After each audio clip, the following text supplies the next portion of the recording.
Wait, when did we become nemesis? Did this happen like overnight? Was I not aware of the nemesising? Man, I'll tell you what. Sometimes you think your best friends aren't your enemies, but in fact, they are. They are.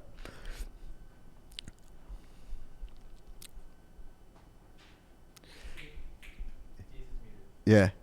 Dees, you're actually muted. You're muted right now. The chat can't hear you. I can hear him. He's not muted on the call. Dees, you there? Hollywood in the building. What up, Josh? When does the season start? In 17 days. The chat is saying we're trying to get. Does anybody? We can't hear Dees. Now I'm echoing. Guys, we got to be better. We got to be better. Go. So Dees is gonna dance. He's gonna dance, and I will get this show started. And now I'm echoing. So that's great. I'm back now. I'm back. The Nerdy watches. I think Harry Dog likes the dancing. All of that metal causing issues. GW NFT says no twerking. I say twerk it up. Can we get that Dr. Pepper song while we wait? We can get that Dr. Pepper song. I forget how that went, but we might have to. I think so. They're trying. Okay. Nerdy Watches says no echo for us. They just can't hear Dees at all. That's okay. That's okay. They probably we're should. back. We're back. And we're back. Dees is back. Dees, go ahead. Can they You hear can you? hear me. Yes. Yes. Yes. All right. We can hear Dees. Dees. I came in with a lot of Boom. fire. I feel like people missed it, but what is up, guys? And now I can't hear anything. Welcome to It's Not a $20 Hot Dog, the official companion show to Fan can't hear Control anything. Football, the most badass. People hear me now? No. Yep. I Yeah, couldn't get hear right you, on. but no. The most badass fan-driven league on the planet, where sometimes we have audio issues. As you know, you get to name this show. So throughout the course of the show, be thinking of fan or name ideas. We're gonna have a poll up. You name the show. I'm Patrick Dees, co-founder of Fan Control Football, and I am joined by my friend, my co-host, and I just announced he's my new nemesis, Mr. Josh Macuga. I try, Patrick. I try. Everybody's like, listen, we got all this new tech in here today. We're sliding it. The set arrives tomorrow. We're going to do a reveal of the set next week. Wait. It's going to look awesome. We have some gigantic announcements today. There's all kinds of fun stuff that you can do on the chat. We've made this show very, very interactive, like all of our shows going interactive, coming here live from Atlanta, Georgia over the next 20 to 30 million years, because that's how long it's felt like I've been into this, as we're calling it, the compound. It is time. But it is a bubble. It is a bubble of destiny. I will say, Dees, when I leave, everything feels like it's moving so fast.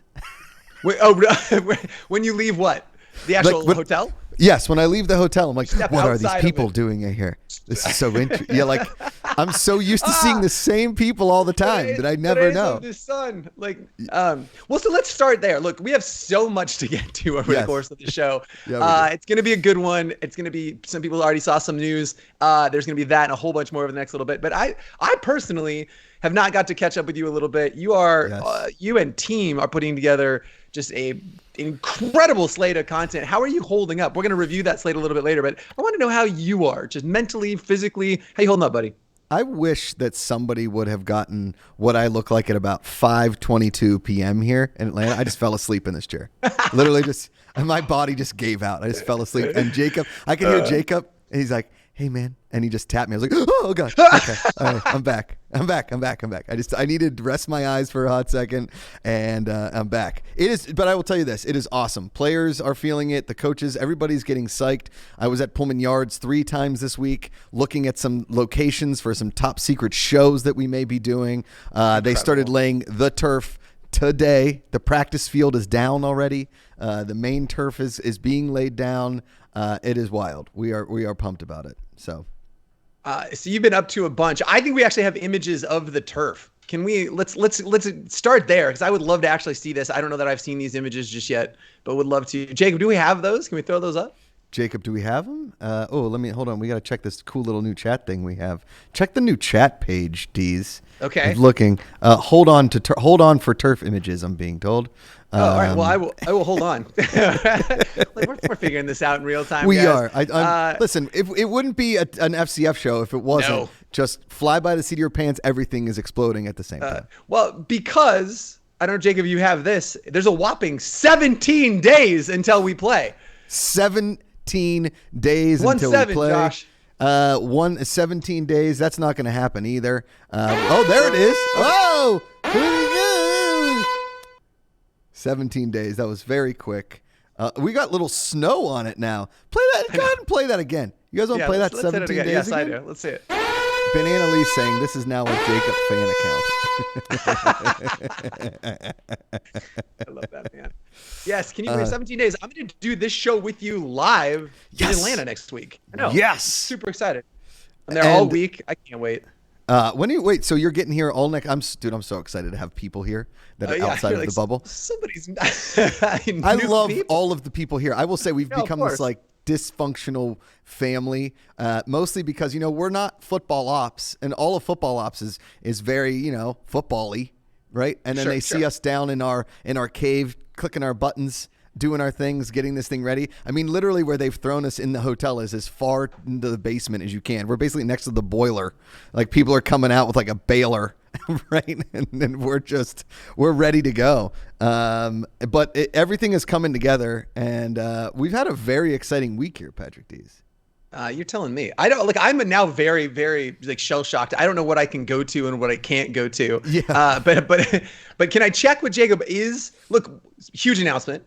Yeah. Johnny Manziel coming back. Doesn't surprise anybody that he's coming back. But I think we've got an announcement video on that. Is that something we have that we can go to? Jacob, do we have that? We have that? Nope. Oh, why would we?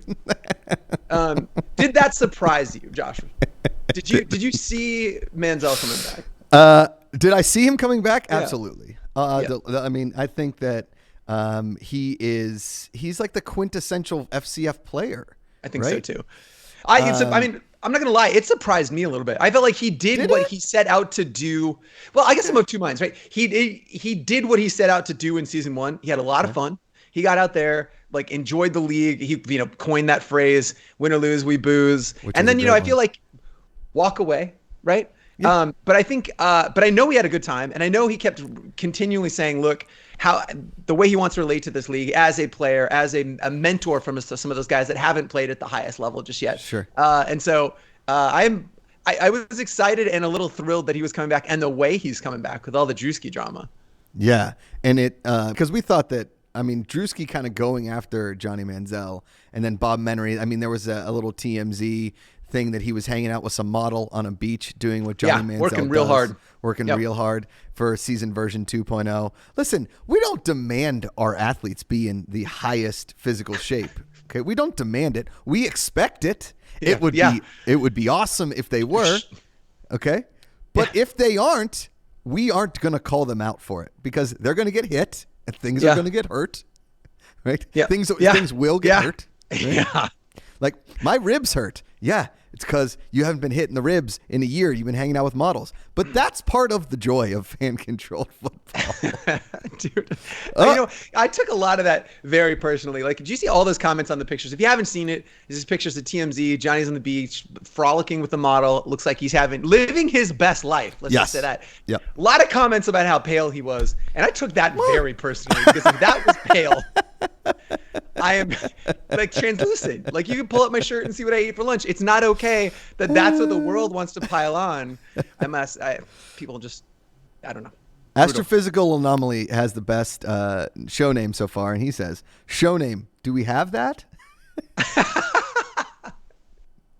Let me tell you, here's the thing, is you think that we just like, but by the flight of our pants are just like running and gunning a show. We are not. We've been working all week. We have been working on music. We've been working on tech. Our computer broke. Our brand new computer just like stopped working on Monday.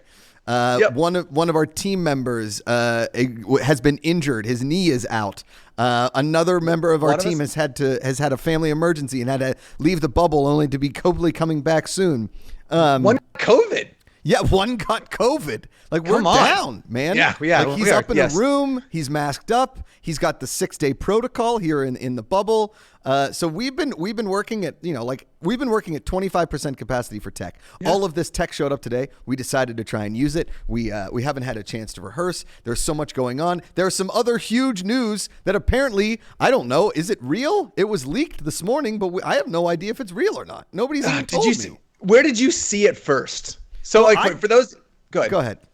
For those of you who don't know, Reuters reported early this morning that TO is coming back to fan control football. We can neither confirm nor deny. We don't have an official statement on that, but that is literally everywhere. SportsCenter, ESPN, TMZ, you name it. People are talking about a very well-sourced article, which means we've got a mole inside of fan control. Who is the mole? I know I look like a mole. You know who's not here? Jeffrey Kanata. That's true. Weird, we get a leak, and then that's the day that Jeff conveniently has family things. Is that family things talking to Reuters? He said he was going to his in-laws' birthday party. First of all, those things don't go together. No, and you don't fly to your in-laws' birthday. If she lives down the street, sure. You go over to Margaret's house, you spend time with Margaret down the road. I don't get in a plane and fly to Atlanta or fly to Los Angeles for Margaret's birthday party. Correct. And if, you send them a nice card, like, happy birthday, mother-in-law. It's been great. Thanks for paying for part of the wedding. Letting me marry your daughter. Yeah. There you go. If you fly to an in-law's birthday party, you're showing that you care way too much, I think. I think that's right. You need boundaries. Correct. The precedent should not be set like that. It shouldn't. Yep. It shouldn't be set like that at all. I saw it on your Twitter, and I was like, wait a second. I mean, I thought, okay, so I looked at the tweet, I thought about it for a second, and I'm like, it's out there now. Like, what else am I gonna do? I'm not gonna not tweet it. So I just put some eyeballs emojis and was like, there's that. Well, I texted a couple people in PR and marketing, and I was like, hey, did anybody want to tell us this was happening? Like, was there going to be something? Like, I know that I'm in this hotel in Atlanta, and I know that I've had the same dinner in various forms for the last 3.5 weeks. Okay. But that doesn't mean you should keep like large pieces of content possibilities away from a person that now works at the company. So I have to see it on my good buddy's Twitter. And I'm like, and then I start getting texts from cousins, family members, friends like, hey, is T.O. playing in the FCF? And I'm like, I wish I were in the know. I don't even. Is that what? Yeah, I'm sure. Is he playing? I don't know. Is he coming to a game? Probably. I mean, it's in Atlanta. It's one of the coolest cities you've ever been to. And we're building the coolest venue in Atlanta. Right. I mean, yeah, like what? But if you're T.O., think about it. Like, why wouldn't you want to play in this league, right? Like, he's been running his mouth that he could play at the highest level right now. He's still in peak physical shape. He's not Johnny. I mean, this guy is in the gym. He is doing crunches for days. Got abs. So, like, I get why he would want to. I think my question to you, Josh, is, and I want to ask this of the commission when he joins, like, how do you think, what kind of performance if he is playing in this league, how is he going to stack up against the talent that we have out there? Guys that are in their early 20s, with peak physical condition that they'll probably ever be in. Like, how does, I want to ask the commission this when we get him in here, but curious to see what you think. Well, I mean, if he's flexing that hard, right? I mean, he's already in the NFL Hall of Fame, right? So he's trying to be, I guess, in the FCF Hall of Fame. I know that every single D-back in this league that I've talked to or run into in the cafeteria since today, whatever, has been like, I can't wait to go one-on-one with them. I want to stop them. Like, our guys are going to go. This is like when you're a small school and you get invited to play Miami or you get invited to play Alabama. You try and make that your best game of the year. Now, you could lose 52-0, but you could also make it a game and only lose 20-16, or maybe like Appalachian State against Michigan, maybe win. Yep. Well, but okay, look, so speaking of that, look, we have got so much to get to. We could talk about that for days, but let's not. We also, I mean, so much is going on over the course of the next little bit. Do we have the assets? That's going to be the show. Do we have the turf stuff yet? Do we have turf? Nope. Okay. We got nothing. All right. So we got, yeah, we can. Oh, we do. Oh, we do have it. I'm being told offstage by Jacob. Go ahead. Great. What do we got? What asset do we have? Let's put it on the screen. Let's see what we got. Let's see. Is this an actual video? Is this the turf? is the there. Oh, well, that's the practice field. Oh, look at this. Look at this. It's so cool. So the practice field was laid yesterday. That's in like one of the main. That's like, so there's two fields that are basically parallel to one another. These are some of the inside shots of Pullman Yards. If you're looking at this photo, on the right is where the locker rooms will be. On the left is where the VIP suites will be. That you'll be able to, and there's like, that's from the other angle, if you will. So you'll see over there on the left, the VIP suites are being constructed. They're awesome. It's so fun because it's not like, again, like I've said before, it's not like a box suite in like a normal stadium. It is, you're like right on top of the action. I mean, It's like hockey. You're like right above the hockey players. I mean, you could catch a ball no problem in your suite. I mean, you are so close to the action.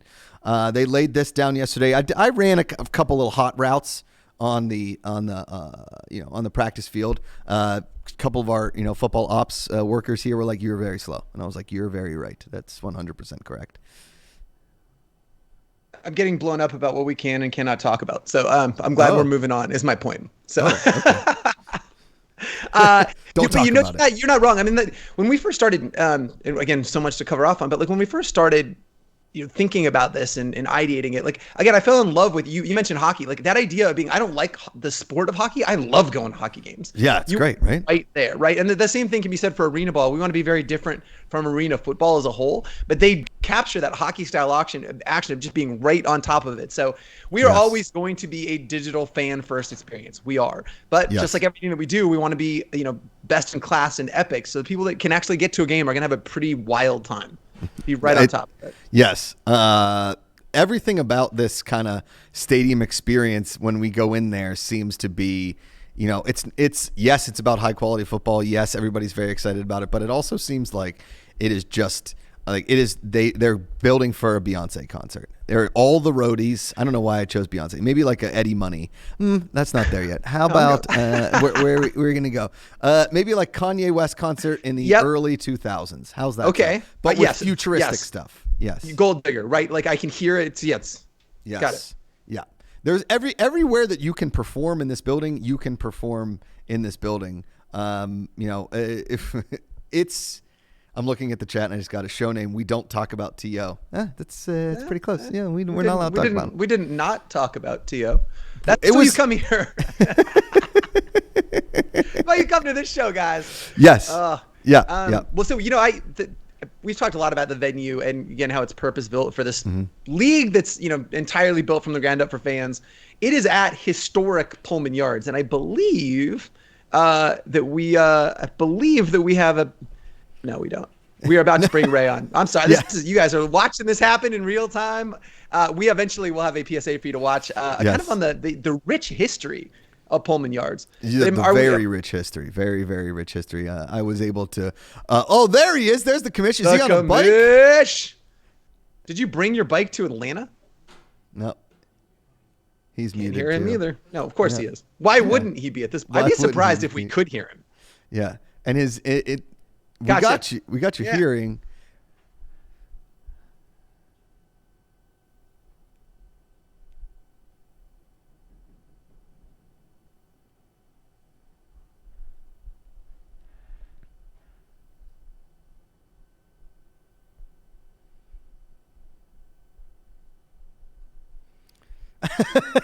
That's right.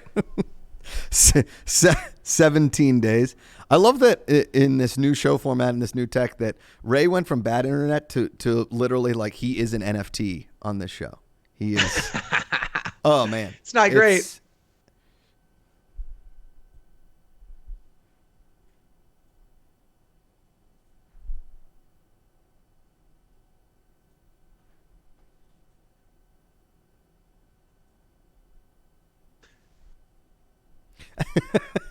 Are you just getting back? Where are you getting back to? I thought you were flying to Atlanta. Nope, it's just an NFT. No, it's just an NFT. I think we should have like the Ray Austin just like bad internet and NFT collection. Oh, it's just his face, but like a little fuzzy. Yeah, just a little fuzzy. I'm doing one of these. 17 days. More 17. Just to remind us more, Dees, that we have not much time and so much to do, a mountain of insanity as we try our best. This season's gonna be so much fun, Josh. I know, I know we're in this transitory period where we're ramping up for the mountain of content we're about to see, and all of the stuff is coming together for football. But man, I'm starting to get really excited. It's here. We've been talking about this for a year, dude. First Player Token says Ray Austin has worse Wi-Fi than Treyway. Does Treyway have bad stuff? I'm guessing. Rock Chalk 10. I don't mind this. I haven't said this. I was calling it the Thunderdome, but we call it the Fandome. Strong. It's not bad. I get behind it. It's not bad. The Fandome, brought to you by Fan-Controlled Football's Fandom. I mean, just throwing fan like 100 more times. Yeah. Do you hear those, Dees? Those effects? I hear it. I love it so much. That is our boy Lanky of Lanky and the Guy over there on the ones and the twos. We don't have a camera on his face, but we do have a sound on his fingers. You're welcome. Thank you. There you go. Oh, so good. Well, we have so much. So the Choose Your Own Adventure, Josh, I want to talk about NFTLA, but want to do that with Ray. Yep. I also want to talk about Jamal Anderson. I would like to do with that. Oh, yeah. Let's talk about Jamal Anderson. Ray was there. I really liked it. Let's do Khalif Adams show. Yes, let's talk about it. Do we have that asset? Nope. Jacob's saying we don't have that. Nope, we don't have that. But the first episode did air this week, Patrick Dees. The first episode did. Yeah, give us some like booms or something. Here we go, Dees. I can play it to Lincoln. He can hit it. Here we go. We can hit some booms. We can have a boom shakalaka. Oh, we got sound clips coming. We got it. I like how they keep scrunching our things to show like. There we go. That came in hot. Oh. Let's hit these because I don't know the timeline on Ray. So let's quickly talk about Khalif. That new show, the NBCLX podcast, is up. It stars Austin Eckler. I've not listened to it yet, but I am incredibly excited. Ka has been telling me he thought it went very well, and I mean the dude was hype about the league. He was an early believer. I mean, I was sitting with Ka in a PF Chang's in 2018 at Comic-Con pitching him on the league. And so he's been an early believer. But I think when he's now seeing it, like it becomes a reality. Again, we talk about the league for however long, a year, and its ideas and concepts. And then when it starts getting some mass and energy, I think people are starting to get hyped. So Khalif's very excited about that. So you can find that where you find your podcasts. And NBCLX is where you can watch it. It's great. It's true. And our boy Matt. Oh,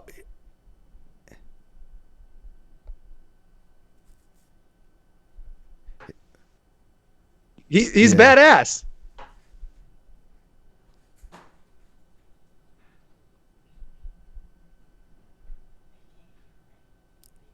He really gets it, and I'm very a little offended that I got him the job and he interviews you first. It's not doesn't hurt me that much, but it hurts me just a little bit.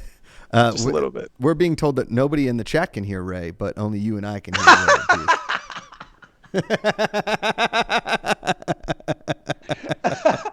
Oh man, we hear Ray. He sounds great. You're missing out if you're at home. Frankly, if you're not in my office. Here's the best part: is Jacob is over here. He's giving me words and saying, but I don't know. I can't hear what you're saying.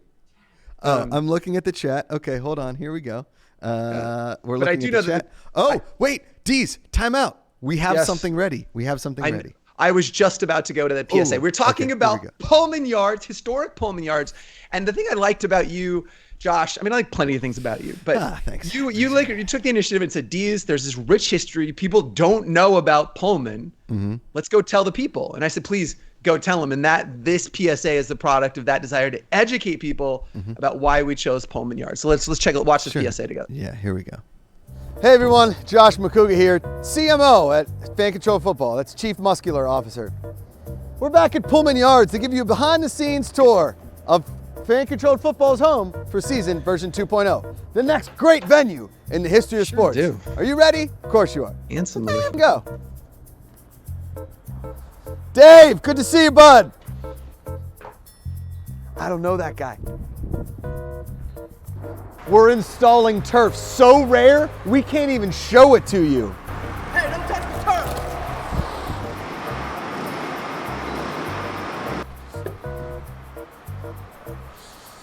We've imported the finest materials and metals for this venue. I mean, look at this. That's vibranium. Inside here are our state-of-the-art locker rooms. I'm told they'll blow your mind. Can we fix this in post? Not only is Pullman Yards home to fan-controlled football season version 2.0, you might recognize it from some of your favorite movies. Like Bad Boys 3, where Will Smith's footprint has been perfectly preserved for almost 3 years.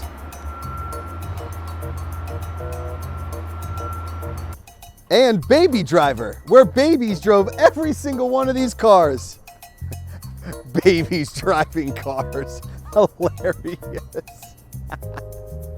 This wall right here was tagged by Flanksy. He's Banksy's cousin, who's famous for making edible paint from hot dog water. No, don't like that. So that's Pullman Yards. It's all dirt, cement, and hammer banging right now, but soon you'll be able to make play calls for your favorite players who get to play right here and celebrate the plays that you made the play call for. Are you ready for season version 2.0? I told you, idiots, to leave already.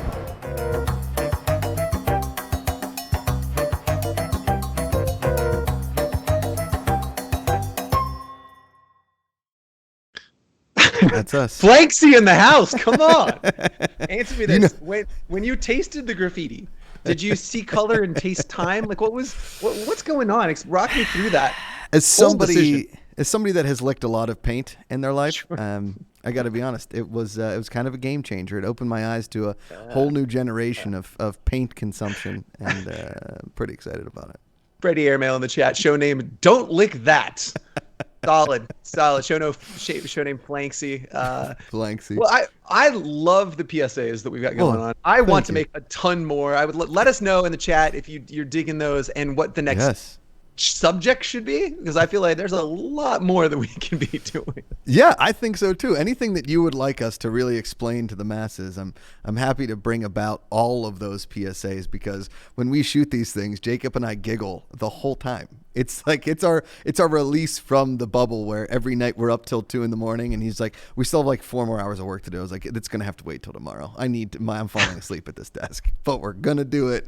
Don't you worry. And then we come down a little bit later in the morning because we're up so late at night. And then football security's like, you can't go out that door. It's closed here. You guys are gonna have to sleep here now. I'm like, all right, thank you so much. I didn't want to sleep in my bedroom anyway. It's no big deal. You had no idea what you were signing up for when you signed on here. Just no clue.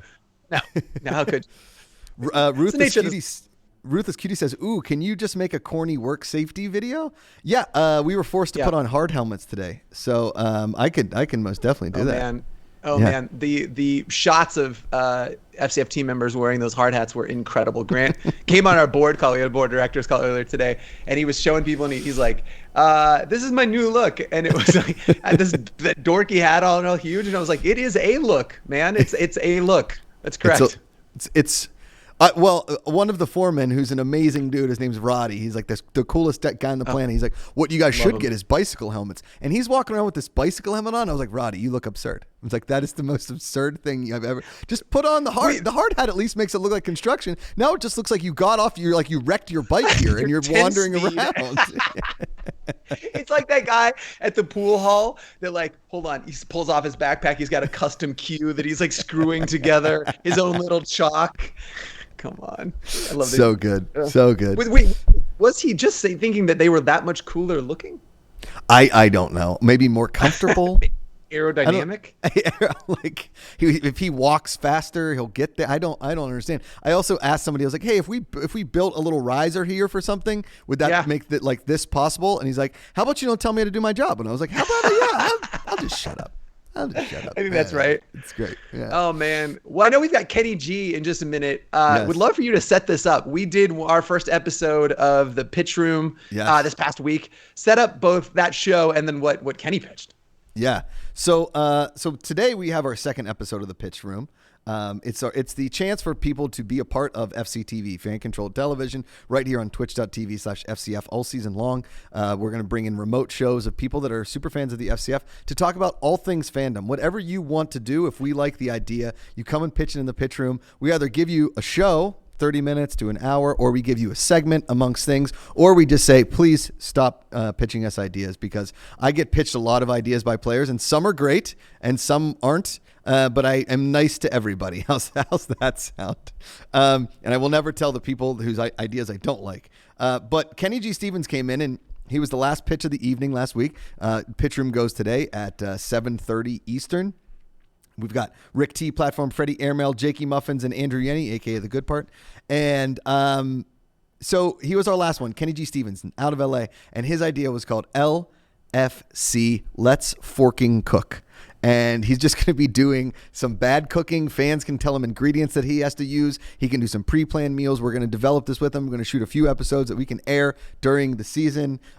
Is Kenny G. Stevenson backstage? He is backstage. Let's bring him on. Let's bring on Kenny G. Stevenson. What is up?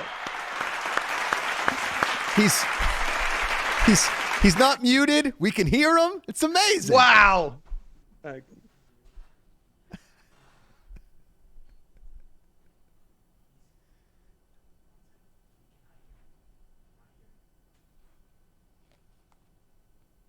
Yeah, I think you're fine. We're having all kinds of other stuff behind the scenes. So I'm sure.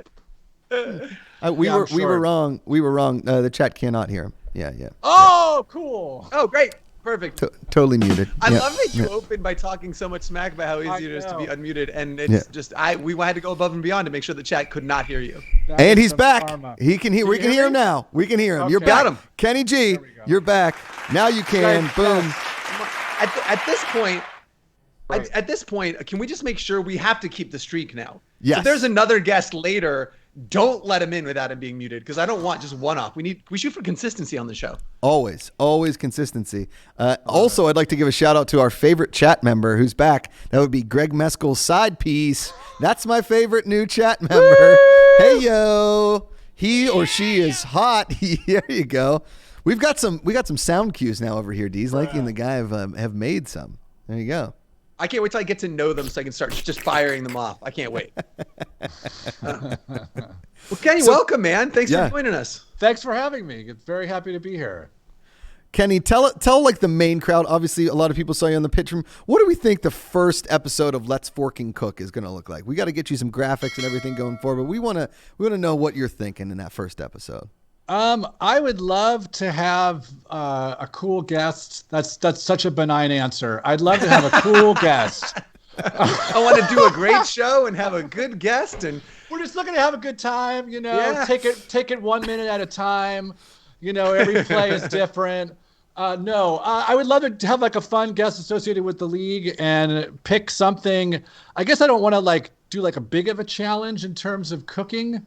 First, let's keep it simple. Maybe some sort of chicken, some roasted vegetables. Okay. I talked a lot about meal kits like HelloFresh and Every Plate. If you do a lot of those, I don't know if they're just made this way, but they're often with just a lot of roasted, cut up a bunch of potatoes, a bunch of carrots, some green beans, roast those for 40 minutes while you try to cook this chicken. That's basically what the whole plan is. Kenny, let me ask you a quick question. Do you work here at the hotel? Because that seems like what we have for dinner every single night. Yeah. No. Well, now you know why. Thank you. Let's get the rim shots. It's easy to do. You only need you just cut it up and then you put it in the oven. Okay. And then it just sits there, because the stuff that's harder to do, there was one kit that we got once that was risotto. Oh, and God.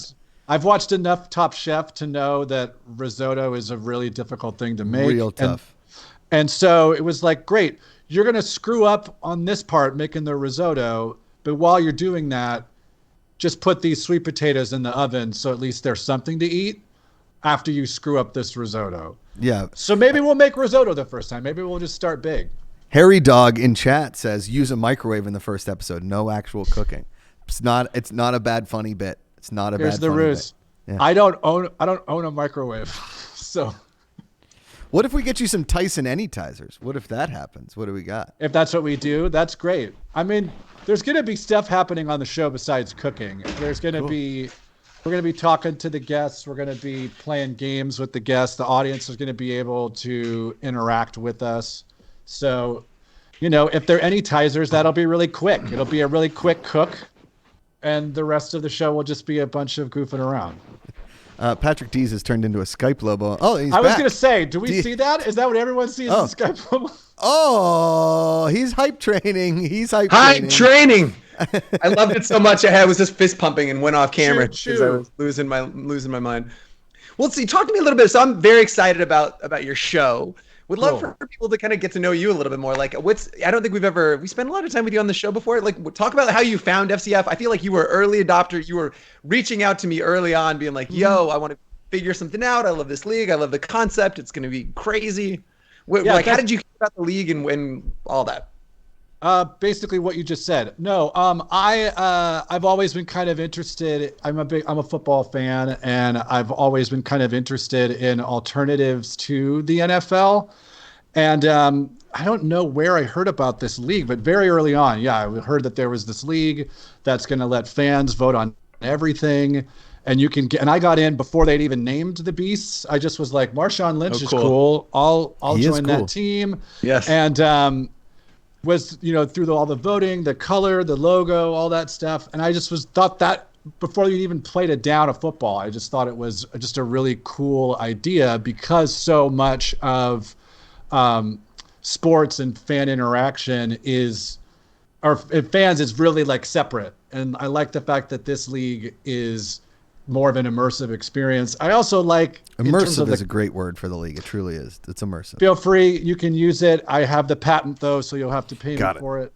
But I also always liked the fact that there was a genuine effort to kind of feature the players too. I do feel like a lot of the guys who are playing in alternative leagues are just looking to get any sort of foothold, either playing wise or just like in the world. So why not help, get some faces out there attached. I just think the league is cool. And dude, I will say this. When you let Kenny G. Stevenson talk long enough, like Dees and I kind of just let him go, and he kind of just gives up mid-thing.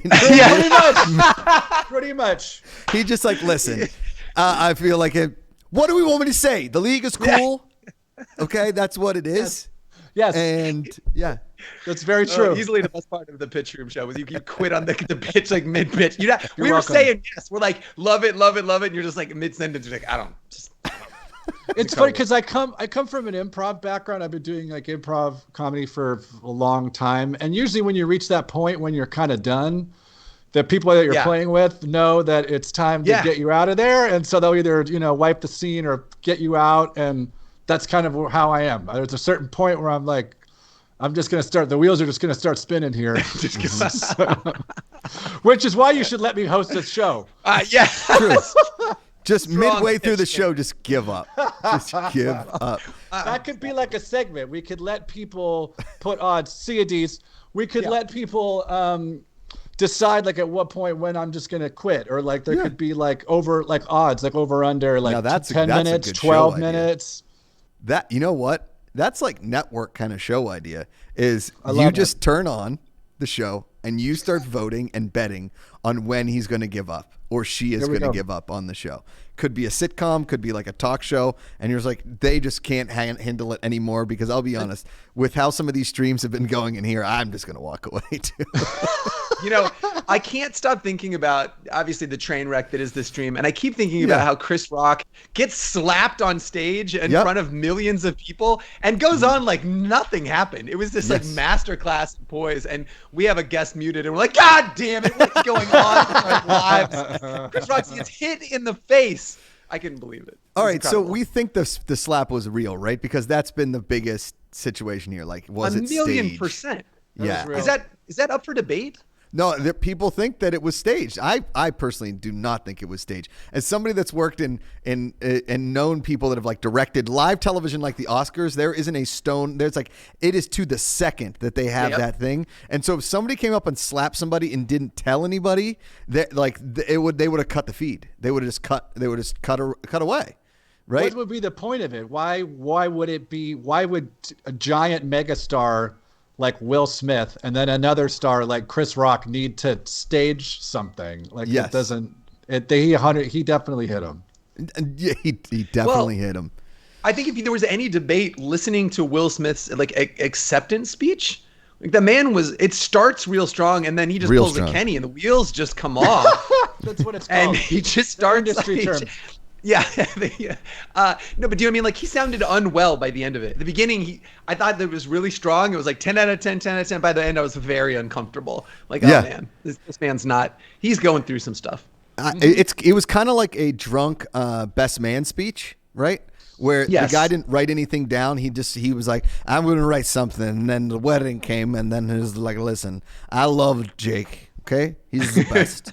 When we were kids, I one time pooped in his mom's bathroom and she was pissed about it. But we had a good laugh. And then he met Rachel, and Rachel was just also pooped in his bathroom. It sounds like this is a million %. Yeah. I was at a wedding one time where a guy got so drunk as the best man, and he was like, listen, Chris is the best snowboarder I've ever seen. And I was like, wait, what? Where is this going? He's not even a professional snowboarder. Go on.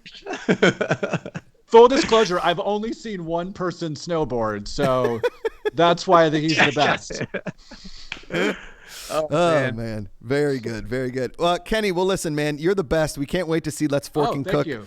I'm gonna give you a call this week. We're gonna start setting up some stuff so we can get this going because you know what, we can probably let's do like 3 to 4 episodes and see what happens. And then if we can keep Let's Fork and Cook going, if we can keep giving you recipes and foods, I mean, we're never short of food ideas. I mean, you could try some stuff that might legitimately taste awful, but let's shoot for the stars and land in a steak casserole.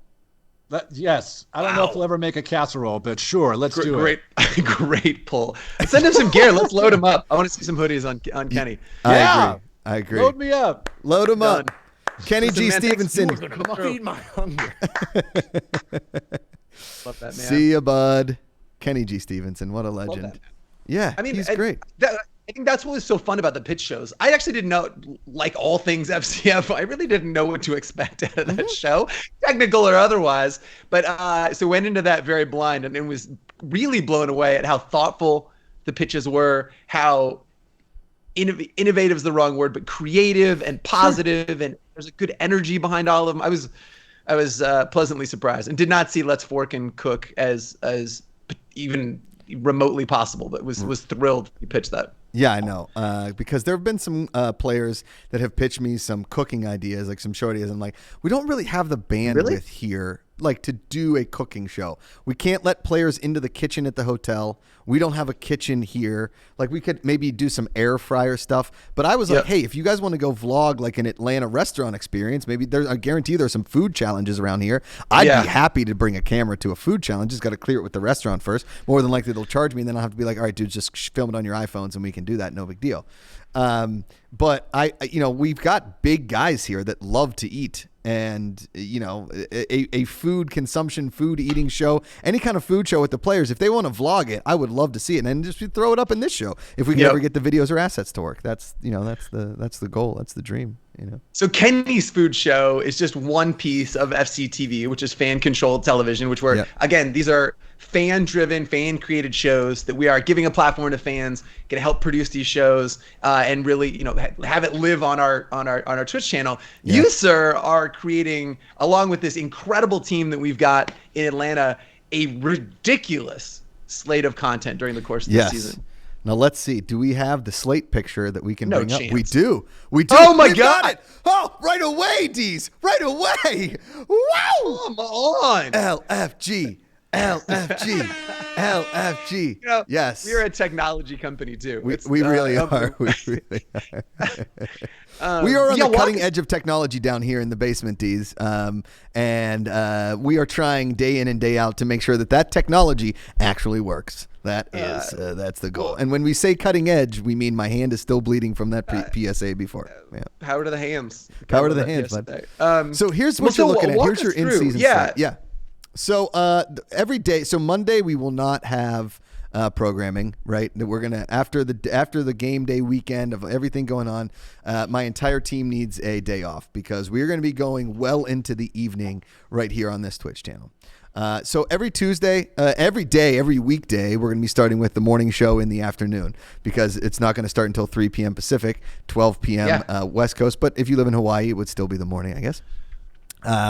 And that's going to be hosted by me, Lanky and the Guy, myself. We're going to be running this crazy morning show in the afternoon. It'll be right after the guys will be getting back from practice. So trying to get as many of those guys over here to hang out after treatments, whatever, bring them on as guests. What happened at practice? What happened at practice today? What did you think about the games last week? Let's talk about some segments because a lot of these guys have ideas that aren't exactly shows, but could definitely be segments, right? Sure.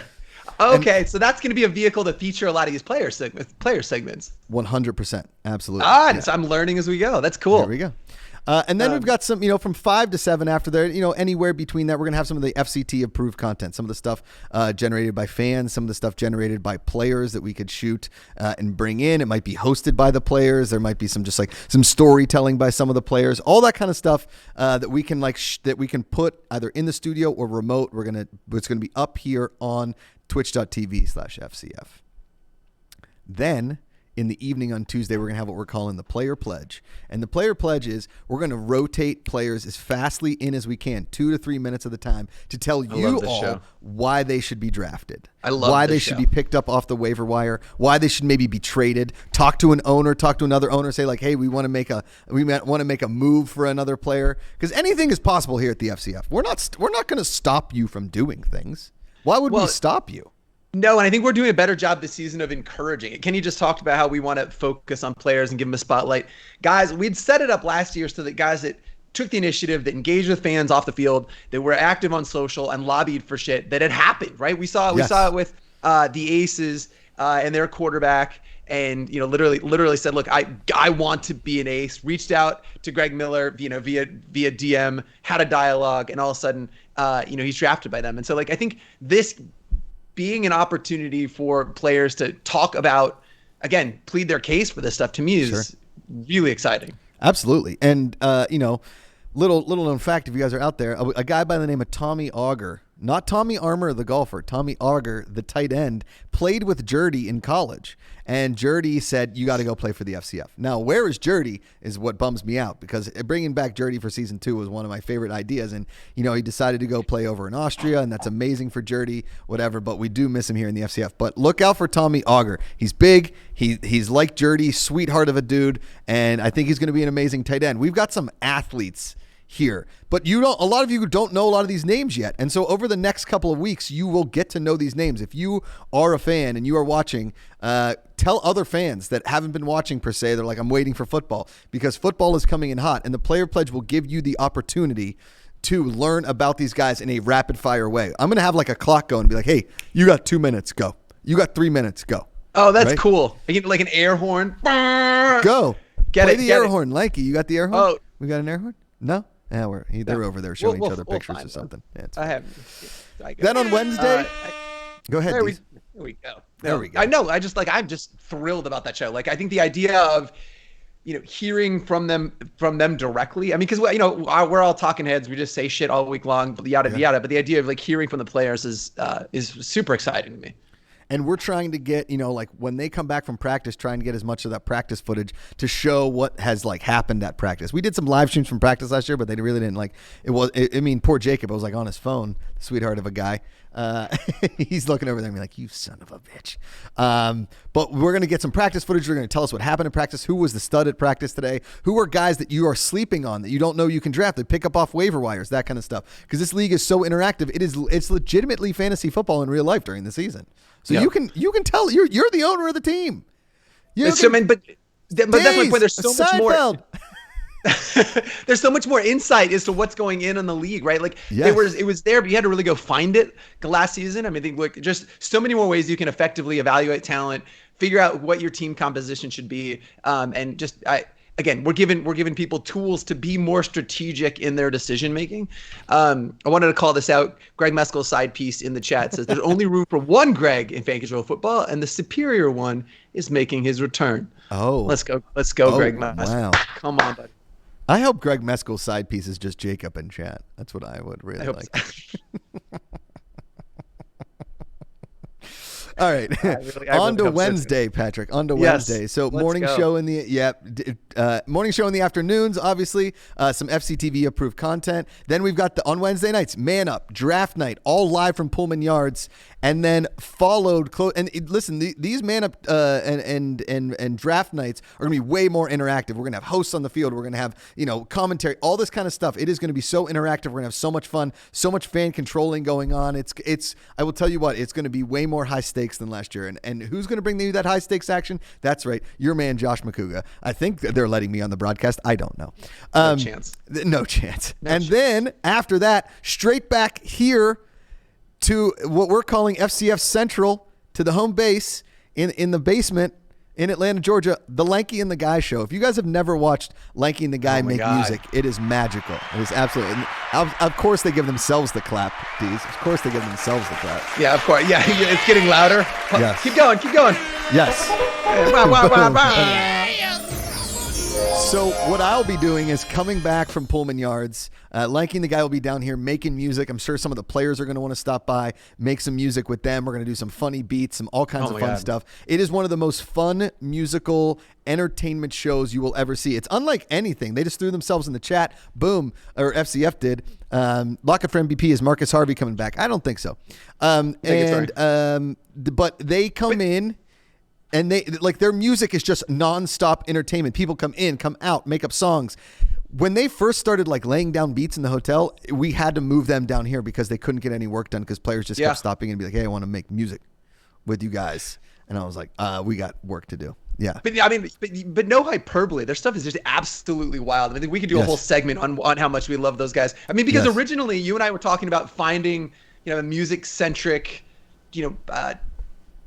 talent to come help make some music, but not, you pitched me on this improvisational make music from nothing, and I was like, you watched their stuff, thought it was awesome, then was live with them doing it and was blown away. I cannot wait to what comes out this season with those guys. It's going to be so much fun. So much fun. Then we go to Thursday, big day. Obviously start with the morning show in the afternoon. Then we got a little FCTV proof content. Then we've got Polar Opposites, the first ever player show right here on the network, hosted by Andrew Jameel, Slick Nick Williams. One is tall, one is short, one is offense, one is defense, one is loud and crazy, one is a little more demure. They are Polar Opposites. It's going to be a totally player-driven hosted show right here on twitch.tv/FCF. They're going to bring in some of their player buddies, give you some insights from the player point of view. You'll finally get me off camera and them on camera. Although, listen, there's going to be a ton of players on camera, so this is the first time a league is trying to do this, where we're creating in season, letting the players talk about right after practice, right after games, giving you all the insight into the league. There is no stone unturned right here on twitch.tv/FCF. And be clear, we've taken the rails off, right? Again, we are obviously really committed to giving you guys behind the scenes access coming into the season. We're going to do a lot of exploration of what tech in the venue is like, what it's like from when you call a play to where does it go before it gets to when it gets to the players. But also this Polar Opposite show it's not like we've said don't talk about this, don't talk about that. The rails are off. They're going to talk about anything that they want in the league, all of the drama that happened, of course, this season. Yep. They can give you insight into what's actually going on in the field. And so love both of those guys, and I'm excited to see what comes out of the show. Oh man, it's a blast, and they're the best. We've been hanging out. We're gonna do some player vlogs with Andrew Jameel. Slick Nick's had some cameras on him during practice, so we're building an amazing library. Then we go to Friday, Patrick Dees. Fridays. A huge deal here at FCF. Love Fridays. A lot of people coming in from out of town, coming to see the games. You know what I mean? And then I'm gonna go full Pittsburgh here. Starts with the morning show in the afternoon. Then a little. Then directly right into the fan-controlled show live from Atlanta, all together. Because guess who's going to be in town? That's right, Patrick Dees. That's right, Jeffrey Antonio Ainsley Canada. The commissioner, Ray Austin, are all going to be live in Atlanta all together at the same desk. Wait till you see the setup we're going to have. It's going to be so fun. We're not going to have to worry about internet. We're not going to have to worry about muted microphones. At least I hope so. None of that. We're all going to be together in the same room for the first time doing this show that you're watching right now. So you got it. FCF, the fan controlled show, is moving from Thursday to Friday in season. It's going to be a blast. And you know, then you know what occurred to me, Josh? We've never What's that? done this show live together Never. because its inception was during the pandemic. I was about to say we'll finally be back together again, but there was no before. No. Wild. Was there ever a before, Patrick? It's only just been time after. is a flat circle. Right. We've been at the hotel for 2.5 years. Yes, correct. My daughter's now 7. She's in the 2nd grade. Wow. I had no idea. She's driving. It's crazy. What is going on? Yeah.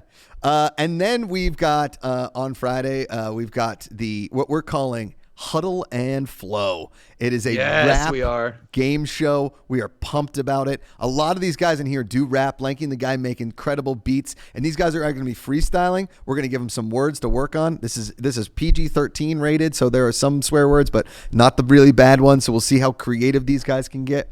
And that is going to be run by the one and only. I didn't know that he was so good on the microphone, Jacob Montez. Jacob Montez is going to be the executive producer of the show. He is a rap genius, Patrick. I've heard some of his tunes. No part of that surprises me. He is a fascinating individual. Yes. The more you know, the more you're blown away. And if I don't see Huddle and Flow gear in the store, I don't know why we're doing any of this. We need Huddle and Flow gear immediately.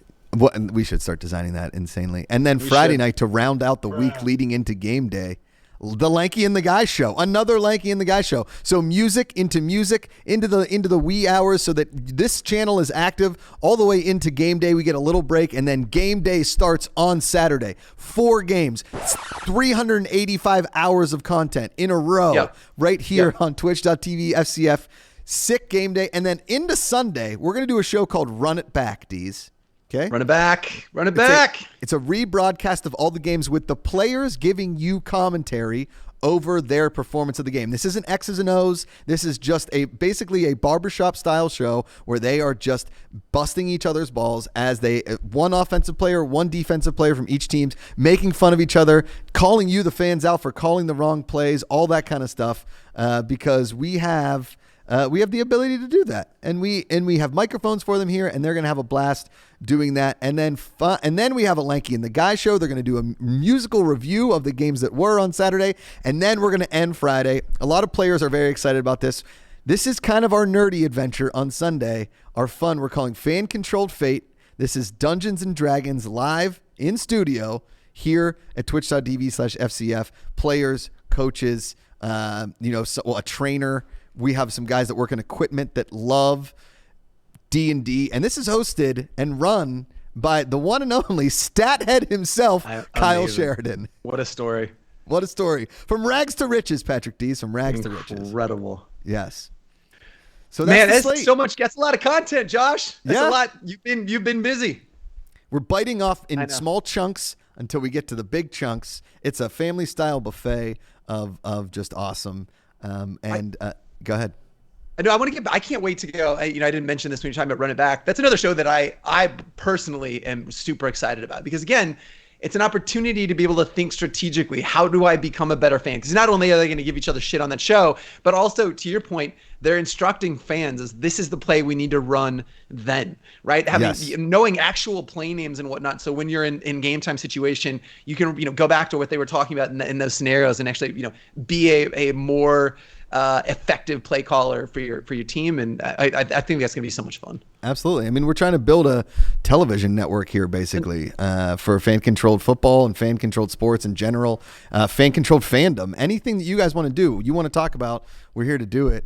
And speaking of fan-controlled football, one of our returning players this year, become one of my favorite dudes here in the bubble. We talk all the time. Wow. I sit with him at dinner quite regularly. I see him everywhere. He's one of those dudes that's just kind of all over Fan Control Football Season 2. You guys know from last year. Ladies and gentlemen, the one, the only, Benjamin Hunt the Fourth.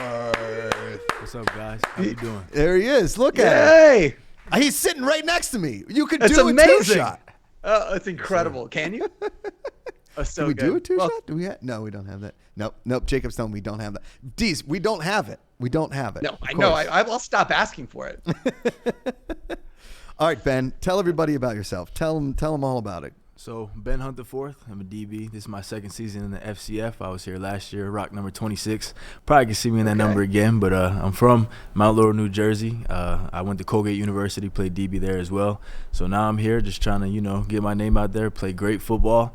And as Josh said, I see him a lot more in the hotel. Obviously, he did stuff with us last year, but we weren't really face-to-face because of the bubble. Sure. But, he's here with us, and it's a great opportunity to be able to learn from him and get to be in front of the cameras like you guys see how you do it all the time and really just take it all in. Boom. Ben, and chat, if you got any questions for Benjamin Hunt IV, I don't know the other three. Are they sweet dudes? I've only met one other one, so he's a pretty cool dude, though. Ruthless Cutie, Mount Laurel. Hey! Mount Laurel, stand up. Mount Laurel stand. The first guy that we've had on here, Dees, that isn't from Pennsylvania, but Jersey's pretty close to Pennsylvania. Yeah, it was like you got the absolutely closest option. Ben, talk to us about season one. What was it like playing in this league? What were your expectations of what did you think about the league? Versus the reality of it? What was that experience like in season one? I didn't have necessarily set expectations just because it was my first professional league that I was playing in, and with it being in a bubble, I really had no idea what it was going to be like. But a lot of time, people see the NBA, they played in the bubble, and people were like, oh, it's definitely taxing on the mind because you go through life and you're free to move about everywhere, do what you want to do when you want to do it. But living in a bubble, it's a little bit different. But with that, it was a positive because we were able to get a lot closer to each and every player. So we got to know people at a different level rather than just we go on the field, we play with them, and then we go our separate ways. But also great competition, great everything. We had people like Johnny Manziel, Josh Gordon, even guys you may not know their names yet, but they're great players, and you're going to see them this year, and we're just going to keep competing, putting on a great show for you guys, and we'll get the job done for you. We're not allowed to really talk about it, but if a certain Hall of Fame wide receiver were to happen to join the league, do you think that you could shut him down? I'm speaking, of course, of Steve Largent. Yeah, that's exactly right. Yeah. But to go with that, there was a pretty good wide receiver that came in last year, Josh Gordon. I don't like to, talk about myself a lot, but I fared well against him. And whoever comes in this year, he's a wide receiver. I'm a DB. My job is to cover them. So he puts his pants on the same way I do. Got to go to work and let the best man win. Do you ever put on your pants, like jump into your pants? I can't say I've ever tried that. I might try it just because you said it, but we'll see. Maybe that's a bit, Dees. We all try and jump. I thought that was just a DB thing. I thought that's how you guys always did it. That's why it's just like fraternity. But you learn. You learn. So talk to me a little bit about then season 2, right? We're coming in this season. I know you're excited to shut down folks, but what's the thing that has you most excited about? Obviously, because you saw it last year. You ate, slept it, breathed it last year. You're in the bubble. You're already getting a sense of how it's just all orders of magnitude bigger. What is the thing that you're kind of most excited about coming into this season? This year, I'm most excited about, obviously, the competition again. But with all the production here, when we're able to see it firsthand, I'm really excited to see all that we can get done with that just because, obviously, again, being in a bubble, they are kind of far away. But with everything right here, we could talk to them, work with them, see them every day. I'm really excited to see what all we can do with this aspect of the league. Boom. So in practice so far, we've been a couple weeks of practice. Some guys from season 2 that are back, but some new guys. Can we give any names, guys that you've been impressed with? Funny thing is, there's a lot of guys I could tell you their number. I don't necessarily know their name yet. We got some DBs that are pretty good. My boy, I'm with him a lot of the time, Shelton Lewis. He's a pretty good. Shelton Lewis was in Orlando, the Orlando tryout. He's pretty good. Oh. Yep. And then we'll get Sean Kelly. He's been hurt, rehabbing an ankle, but when he gets back, he'll be a name to watch out for. And there's some receivers. Like I said, I don't know all their names, but number 3, he rocks number 3 in practice. He's a good receiver. And number 25, he's good and shifty. Obviously, you got guys like Andrew Jamil still back, Joseph Boykin, Marcus Carradine. But there's some good talent here, so you'll see. We need to. Can we get a football ops person to send us the name wide receiver number 3? We can text some people. I just looked at Jacob off screen and he always looks stressed. And then I'm like, hey, can you do that? And he's like, yeah, you can do that. Sure, I'll text some people. Yeah. So Ben, as you know, there are a lot more owners this season, right? Team owners. Is there any team that you looking to return to? Do you like some of the new ownership groups? Where do you want to play? I want to play where they want me, but to go along with that, I know Drewski is now a team owner. So, I mean, Yes, it'd be sir. cool to play for them just because if you know who Drewski is as a person, you could watch his stuff on Instagram and stuff like that. Real funny guy. But it'd be cool to play for that. It'd be cool to meet him as well. So, but also played for the Glacier Boys a lot last year. And, Quavo, Richard Sherman. It's wherever I'm wanted, I'm willing to play, and I'm going to make plays wherever I am. What do you think about Tiki and Rondé Barber, with the Knights of D-Gen? Those are some good names in the history of the NFL. Great names. So, owner-wise, you can't go wrong with whatever team you play for. So. Well, I think you can. Yeah. I mean, you could play for the Zappers. I'm kidding. I like the Zappers. I like the Zappers. I'm actually wearing a Zappers T-shirt under there this year because the Zappers merch is fire this year. Yeah, see? He's wearing it. I love that Johnny Manziel's coming back. I love Bob Menery. I feel like the Zappers got a bad rap last year. They are the bad boys of the FCF. You're kind of a bad dude, Benny Hunt. I'm very reserved, but I'm an oxymoron. I'm a reserved extrovert, so it's a little different. Well, there's a show name possibility: a reserved extrovert. I like that. Dees, that's kind of like you, a reserved extrovert. Yeah. Okay. Give Dees a couple gin and tonics. He's fine. He's fine. I am ready to go.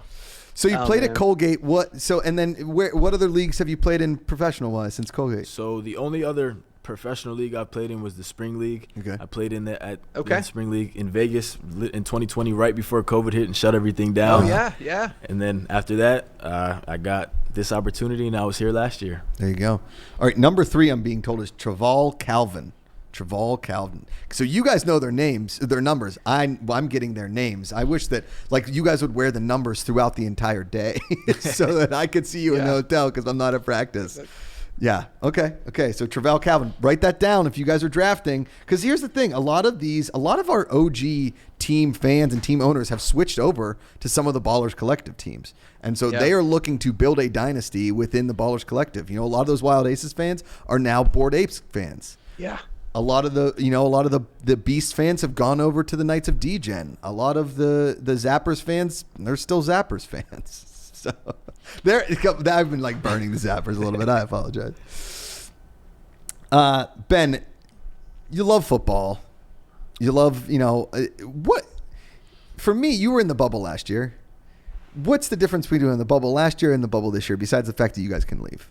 So I would say, there's a lot of guys that I've met this year that are from Atlanta, so it's cool to kind of meet those guys and kind of see exactly where they come from. Maybe not exactly where they come from, but just being able to actually see Atlanta for what it is, and we also have double the amount of guys here, so it's good to have more guys, more competition. So, it's a little bit different. Obviously, we're not out and about every single day, just going clubbing every day, but it's good to be able to, if we want to on an off day, go get something to eat with some of the guys. It's another aspect that you can bond with guys that you may not have otherwise been able to do somewhere else.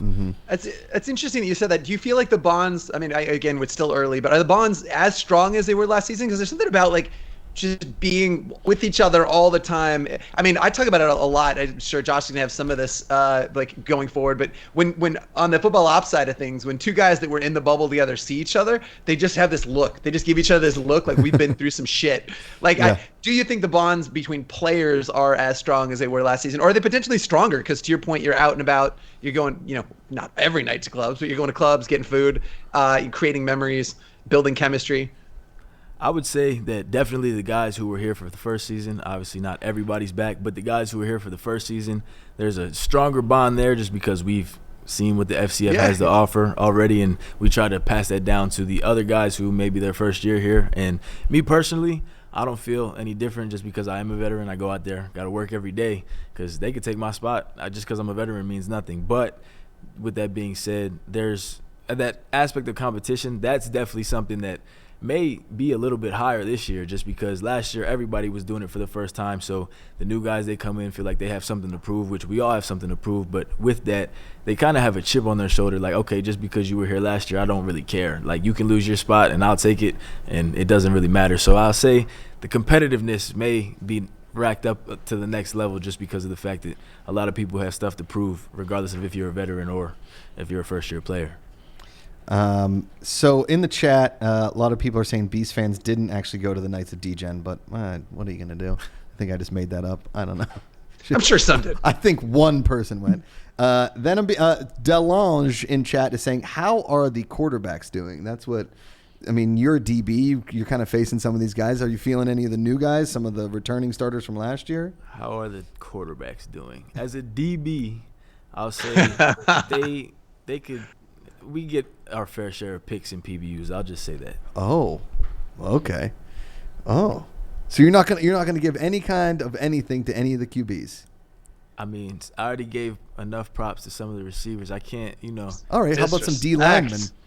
D linemen. I mean, again, see the way practices operate for us. A lot of the times, the DBs are with the DBs. Okay. The D line is with the D line. Offense is on a whole other field, so we don't really see the other position groups all the time. So there's a lot of defensive players I still don't even know their names because we're not always together. So as far as a breakdown of what the defensive line is doing, I mean, in my van, because we take vans to practice every day, I have Slick Nick in my van, so I hear a lot about the defensive line dominating their practice. Yeah. I'm not trying to take any shots at the O-line, but I mean, if they're dominating, they're dominating. So the D-line is doing well, and that's all I know. Ben, I got a question for you. Go ahead, D. Ben, I want to know, so one of my favorite things to ask is about people's nicknames. Like, what do fans, what do your friends call you? What do your fans call you? Like, what can we be chanting? Honestly, I don't really have any nickname. Yeah, since I've been here, I've gotten a nickname. I mean, obviously, if you've ever seen Cartoon Network, there's a show called Ben 10.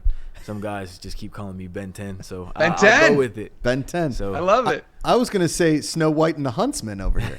Benny Hunt, right? Hey, that whatever. I'm not picky. You could call me whatever you want. The Huntsman. This spring in the FCF. All right, sorry. Go ahead. No. So last question that I have for you is I'm very curious. Yeah. We heard a lot of players last season talking about the food in the hotel. How is it rate? How does it rate? Are you feeling good? I know Josh is pretty much over that, but how are you feeling about the food? Like a piece of spinach a night. I'm just calling it. I can always count on a nice spinach salad.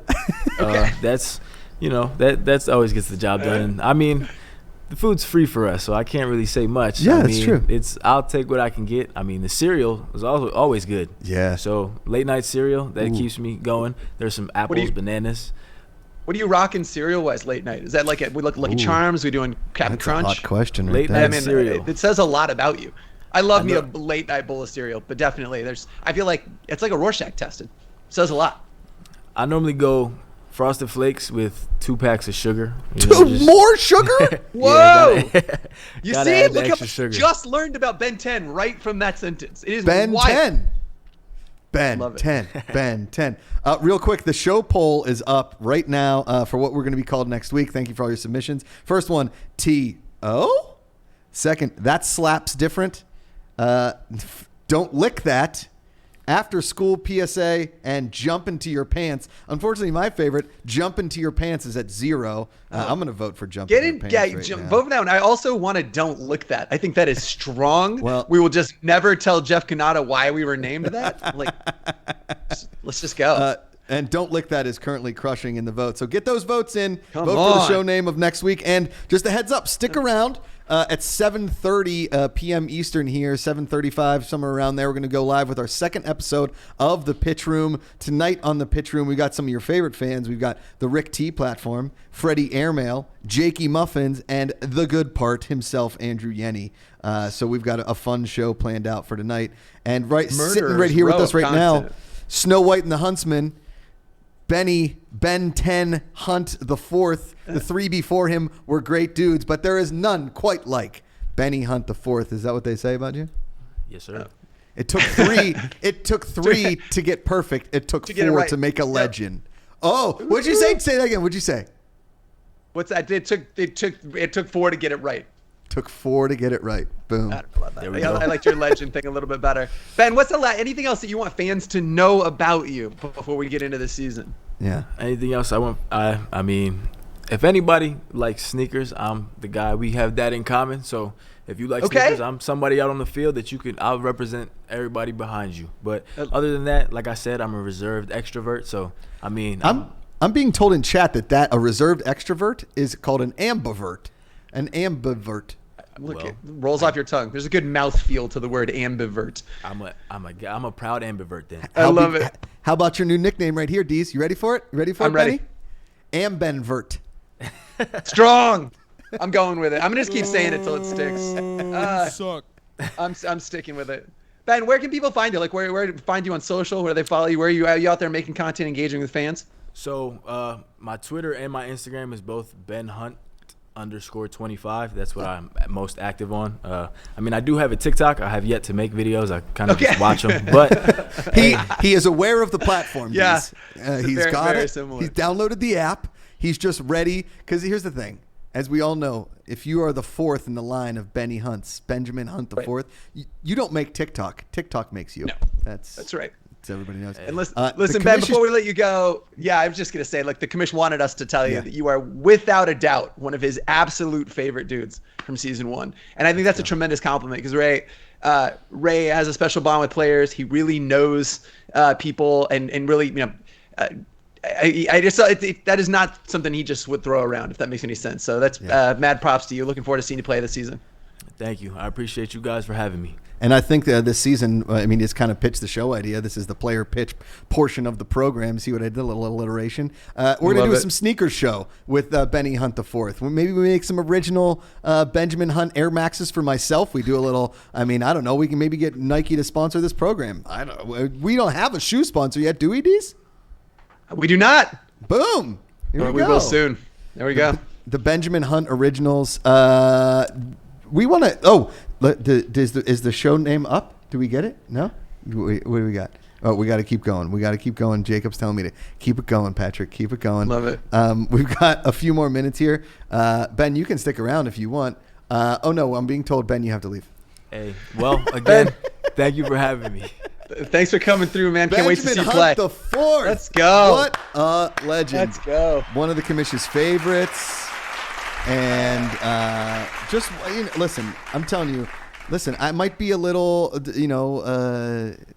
I might have some of my favorites in the bubble so far. And it's the dudes that talk to me all the time, right? Yeah. It's the guys that come up and they hang out and they talk to me, and I've become friends with a lot of these guys. We had some funny the night that the Monday after the Oscars when Will Smith slapped Chris Rock, we had this long conversation about if it was real or not. There was 6 of us talking, then it was like 8, and then this guy we call Aquaman came in and he had an opinion about it. So all these guys have been just awesome to all of us. And it's been a ton of fun. As crazy as this bubble is, and I know everybody's call it the compound. It will forever be a bubble to me and to Jacob. Yep. And because it has to feel a little bit like Vegas, right? Like you're just indoors all day, no windows. You have no idea what time it is. It's like 4 a.m. What is going on? Yes. I can't wait. It just gets late. And I forget, and I'm still operating a little bit on West Coast time because my wife and baby are back on the West Coast, so I know that 3 hours I can get in touch with her before bedtime, all that kind of fun stuff. And so I just stay up late. And also, Jacob Montez and I and the entire team are operating as like nocturnal beings. I bet. It is becoming a real issue, I think, amongst a lot of people. The number of emails and texts I get after 8 or 9 my time is ridiculous. So I know you guys are at it late, and it shows. I can't wait for fans to see what you built. You guys are crushing it. All of this content's going to be really fun, and I want to frame that as last season we called it season 1.0. I think this is kind of FCF content 1.0. We are going to be incredibly nimble. We're going to learn, to your point, if there's a sneaker show that seems to make sense, that's something that we can spin up. We're going to tweak and modify shows based on feedback from fans. Every one of these shows will have a fan-controlled element, but again, really want fans to help shape the type of content that are going to be there and eventually make their own too. We're completely open sourcing it going forward, so fans can, obviously have access to, logos, highlights, all those things. So we have 2 more full episodes of the Pitch Room, but then during the season, if you have a player or if you have a pitch and you want to come on the show and talk about it and let the fans kind of vote and discuss it, because that's what we're here for. I'm not just going to make a decision on my own. I want the fans. I want to give everybody the chance to be on the programs. It's great if the players want to come down and just hang out, talk about their idea that they may have. Tridante Hill, aka Flash Hill, sent me his script for an anime that he wrote. Now, am I the anime audience? No, but I sent it to Kyle. That's incredible. Yeah. He's got a great idea. I want this to be, like you said, a living, breathing slate. That slate that we showed you, a lot of content, but there's a lot of room for us to put things in there, right? Yeah. Like some of the JMP TV crew is going to be in here. Jigaman Porto, Celso Porto will be on the pitch room as our super fan, house resident expert, deciding factor. And it's just become a ton of fun in here. Obviously today, like most streams, when we get things going at the first time, nothing's ever perfect. No. But we're working on it. We are working on it. And you know what? We are having fun doing it. I will never yell at anybody. I'll never be upset with anybody. We are just having fun. And I think that's the point of Twitch. Listen, this isn't the Oscars. We're not going to go slap anybody. Okay? Oh, if I could, though. If I was in that room, somebody's getting slapped. Probably Jacob. Yeah. But Jacob's too fast. Have you ever seen him? He's a jungle tiger. He's a jungle tiger. I do have to tell you. Go ahead. Fire away. Oh, well, I was going to say, we've got game passes. They're available. Go to fcf.io. You can get in the game. You can be at the game. I had some of the food that we're going to be serving at the game. I'm so jealous. Might be one of the better sandwiches I've ever had. Oh, I swear to God, that's great news. Yeah. Food's very important. It's you've got your classic stadium food. You got food trucks. And then you got your bougie chicken melt bacon sandwich that is delicious. Eating just awesome. Unhealthy amounts of that. So yeah, game passes are up. Come hang out with us live. Like if you're there, let us know. We'd love to see you.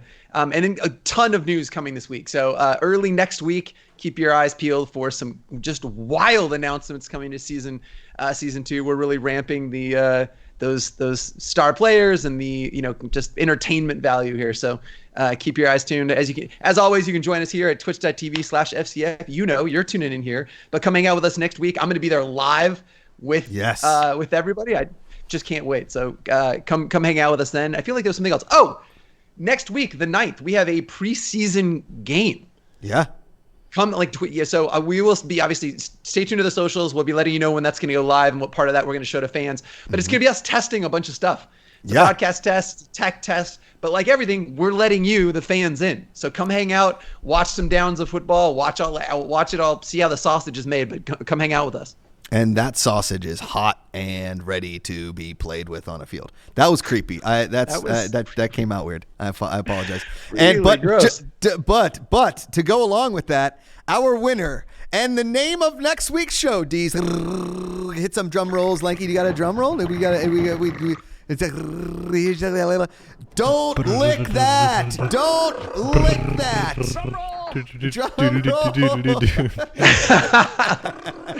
All right. So join us next week, 2:30 Pacific, twitch.tv/FCF for Don't Lick That. For Josh Macuga. Well, in 30 minutes, we're at the pitch room, so stick around. Make sure. Oh, that's right. Please hit that. Yeah. What time? In 30 minutes, so stick around. It'll be on this exact same stream. It'll be right here waiting for you, like Richard Marx in 1991. The pitch room, starting around 7:30 Eastern tonight, right here on twitch.tv/FCF. Do you have what it takes to be in the pitch room? It is so much fun. And with that, we're going to let you guys go. Thank you to the Jacob and the entire team behind the scenes. Thank you, Josh. And as always, guys, power to the fans. Power to the fans.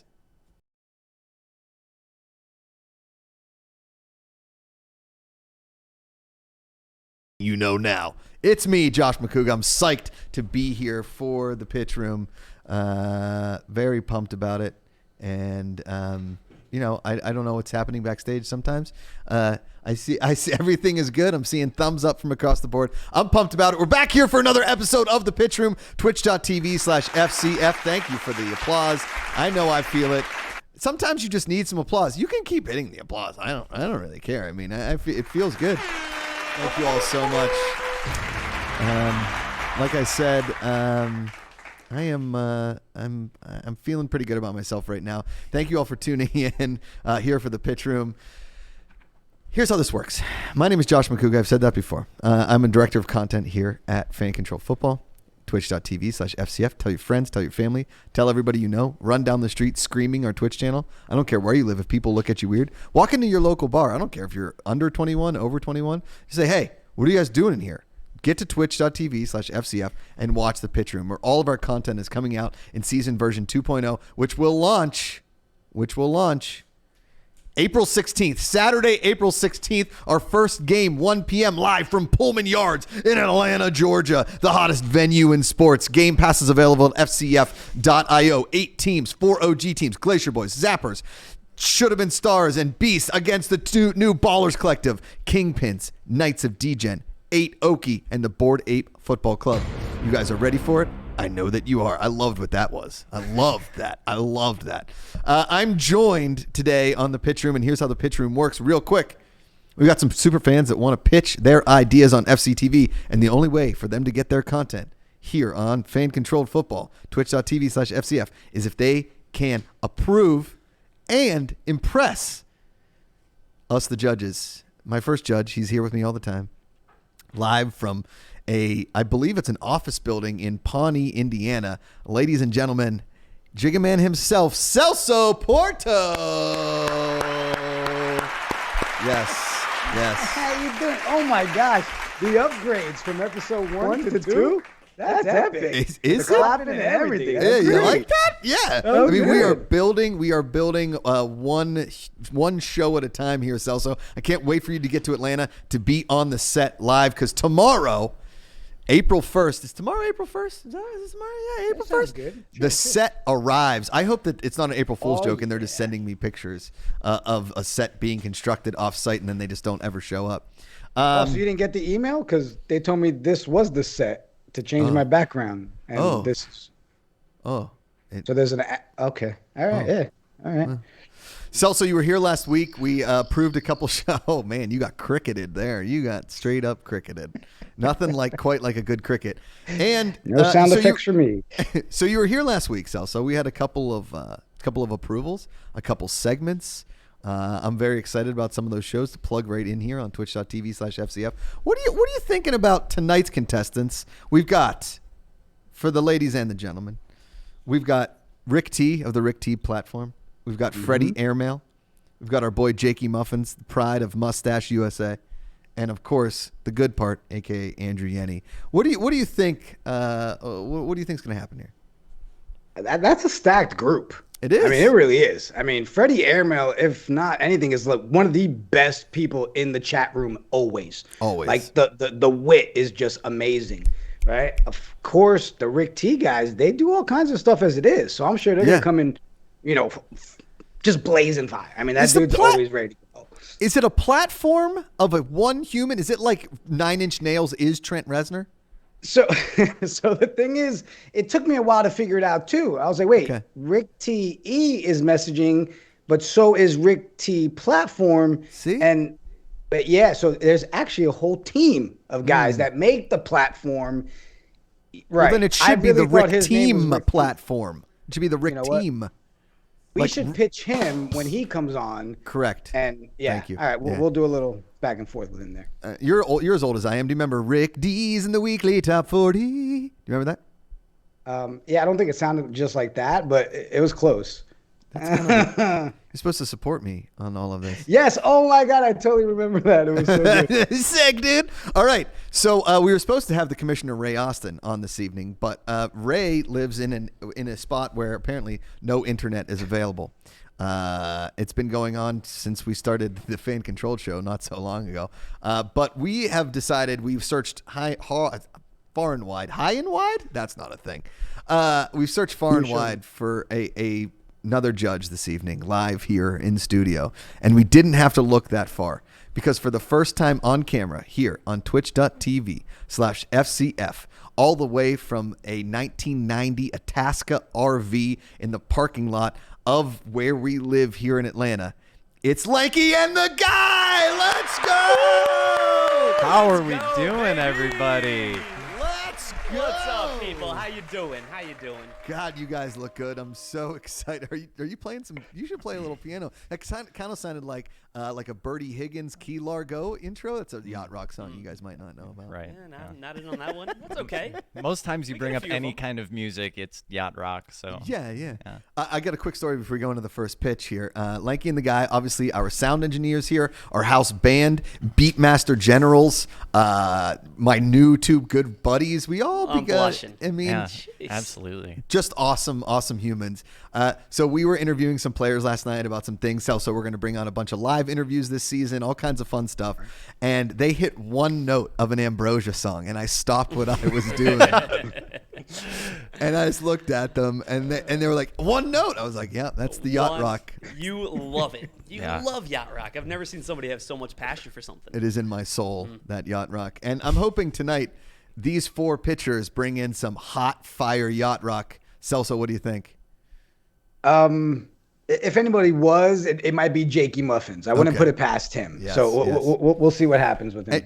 And you know what the beautiful thing is in tonight is that Lanky and the guy have never met any of these humans. You know, No. they are new to the twitch.tv/FCF crew of super fans. And so this should be a very interesting, objective look at some of these pitches, because I know you're a little partial to some of these guys. I get it. You know them well. I as a judge, I hired you to be a bit unbiased, but I know where some things lie, where some emotions lie within you. Yeah, but my wife actually said I was a little too soft last week. Ooh. So, you know, That's a I am burn. coming in. Tough. I am coming in with a different mentality this week. So, you know, Damn. I hope to make you proud today, Josh. Hey, I think you will, and I appreciate your wife's harsh criticism of you. I know what that's like. At least one of us does. Yeah, it's you know what I mean. She's coming to Atlanta here pretty soon. I can't wait for her to really criticize me in person. It's just fantastic. All right, thank you very much. So Lanky and the guy, Celso Porto, my crew behind the scenes, Jacob, Sweet Diatech, and Stathead. Are you guys ready? All right, here we go. Our first pitcher of the evening. You know him, you love him, ladies and gentlemen. The Rick T platform. The Rick T platform. Yeah, he's clapping for himself. I like that. Hot start. All right, Rick T, what do you got for us, bud? So, I guess I'm just going to get right into it, man. So, starting off, the RTP crew being Justin Sanchez, Tony Cave, Sergio Spinks, and myself. And we also have Season 1 and Season 2 player LaMarcus Carradine hosting with us. We are offering a 45-minute to 1-hour show for FCTV called FCF Kumbaya, where we get into conversations, hard conversations that not a lot of people either like to have or didn't know they needed to have until after they had it, man. So generally, we pick 3 topics a week. They can be inside of sports or outside of sports, but we just like them to relate to life. So they can be from depression to money problems to speed and strength, but we really just like to dive into them and get in touch with what they mean to each and every single one of us, whether it's me, LaMarcus, Tony, Sergio, Justin. We just want to get a bunch of different variety of opinions and have the conversation. And like I said earlier, maybe not such an easy conversation, man. But basically what FCF Kumbaya does is it kind of embodies, I feel, what FCF would like their players to be, and is more than just an athlete. Whether it's the best athlete on the field from the best coach to the sideline, every single one of them has an opinion that matters. And that's kind of what FCF Kumbaya is giving them a chance to do, is to be vulnerable, be open, and have a safe space to just be themselves. So that's what we're offering for FCTV. All right. Well, and you guys kind of already do a Kumbaya style show on the Rick T platform, correct? Yeah, so basically, this is the show that we're offering, is what we do is FCF Kumbaya. We just kind of wanted to get a grasp on it. We didn't want it to just be brand new coming on to FCTV. We wanted to kind of test it out for a couple weeks and see what was strong with us and what wasn't so strong, what worked, what didn't work, and stuff like that. You know what I mean? So we're on episode 7 weeks in right now, but we're open to all changes and all touches that are offered to us as well. Celso, give me something. I mean, you know, being able to have a little bit of clout right off the gate, dropping a little LaMarcus Carradine as a co-host, that does help the process a little bit. All right. Sure. I do kind of like the fact that you went with the whole, let me test pilot it first. And now it's more like you're kind of bringing us do you guys want to contract something that's already into existence? Yes. I've checked out Kumbaya. I love the vibe of it. I love, you know, the fact that you guys really did go into so many different topics instead of making it all about just sports like most of our other shows are. But, you know, I mean, I'm not going to give a yay or nay yet. I just got to think it through. Since it already is established, I'm already a fan of Kumbaya. Lanky, the guy, give me something. Take it away, handsome. Yeah. Initially, I immediately thought, well, how do we really think that players will open up live on air, like live on television, but it sounds like you're already doing it. So I'm sure that you're how is that come to be about? Have you found that players are not really opening up, or are they having a lot of fun with it and really being able to kind of humanize themselves on that aspect? Real quick, the poll is up, so you can vote. Fans approved or kind of approved. So one thing that honestly surprised us just off the jump with episode like 1 and 2, when we had a bunch of different athletes on, and we've had a handful of athletes on, from LaMarcus every week to we've had his roommate on, we've had James Harden on, we've had Flash Hill on, we've had a handful of groups on, and every single one of them after the show was over were like, man, that was kind of like a breath of fresh air. And we're honestly like, what do you mean? And they're like, well, every single podcast or show that we join is literally just talking about like the ins and outs, the X's and O's of football, and coming on here and getting to talk about, you know, everyday life problems and stuff. It was different, and it was kind of nice to have, you know what I mean? So that was one of our questions too, was were athletes going to come on here and open up and be vulnerable? And from episode 1, they were. So okay, I love the kumbaya. You do? I do. Okay. I think it's an opportunity for us to kind of see a little bit more about a person than we usually do. Sure. I love the pitch. I thought the pitch was super professional. Okay. Great job, Rick T. Rick T. Not only do you look great, man, you're also Nate, handsome dude. You, handsome dude. Josh, we got some handsome guys, though. So pitch, 10 out of 10. Okay. I love the idea that we can actually open up a little bit, be yourself, see deep down inside of each player, and just get to know the league a little bit on a further level, a deeper level. So I think I'm sold on it. I think I'm leaning towards being in on it. Okay. There's the poll's up. The poll's up for another like 20 seconds. So hit the poll. I mean, here's the thing, Rick T. I like you a lot. I think what you do is cool, and the fact that you want to get the players involved, talk about other things. I feel like this is more of a podcast than it is like a dynamic show on the channel, right? I love the idea of being open, doing all this kind of stuff. We're going to take you off for a second. I think I got to chat with the boys here for a minute. I might call the executive to see what he thinks of this whole thing. Why don't you guys talk amongst yourselves real quick? Because here's the thing. I want everybody to have an open platform, and I want to do this, but I feel like if he's already doing it, you know, and he don't, I'm not going to call yet. You know, and here's the thing. I didn't even think of podcasts till you said it, and not to take away from what they're doing because it's great, but do you think that would actually add a level of comfort to more players wanting to open up when it is that kind of that podcast, not your face on screen, and kind of just more of that conversation where you're more comfortable, right? I could talk to somebody on the phone, but if you ask me to lay down and share my feelings, I get really uncomfortable, right? I'm not admitting I do therapy, but you know. Everybody should do therapy. Absolutely. It's good for you. It's great for you. 100%. Ah, man. All right. How are you feeling, Josh? Macuga, what do you think? This is a good podcast idea. I don't know if it's a great show idea, right? Like, I think that sitting around discussing this is a classic podcast, and we are in talking about like doing a podcast. So if you wanted to be a part of like maybe the podcast network, it might like better serve that. I do like the term kumbaya. I don't disagree with you. I think it's welcoming. It's all of that in together. I think that what we're doing live here on this channel going forward in the season is sort of a kumbaya effect. But if I was going to be here, and listen, the chat overwhelmingly approved, and that's probably because the Rick T platform got their people in here, and that's smart. That's how you weaponize a fan base. That's what the FCF is all about. It's great. Okay? I'm not. Listen, if this was just a solely voting show, and that was that, the fans have a vote here. They are one part of this kumbaya, if you will. All right, let's bring up. You guys give a decision. It's either approved or kind of approved, and then we can discuss further about what we think. I don't want to go, but let's bring Rick T back in. Josh, do we call the exec on this one? I don't know. Should we call? You guys tell me. I've made up. You think a call? Well, It wouldn't hurt. He's the executive. I say give him a shot. It wouldn't hurt. Seems like we're kind of split, you know. We are a little split. All right, what do you think?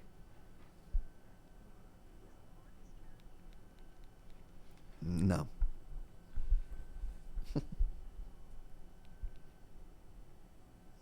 Mm-hmm. Mm-hmm. Mm-hmm. Mm-hmm.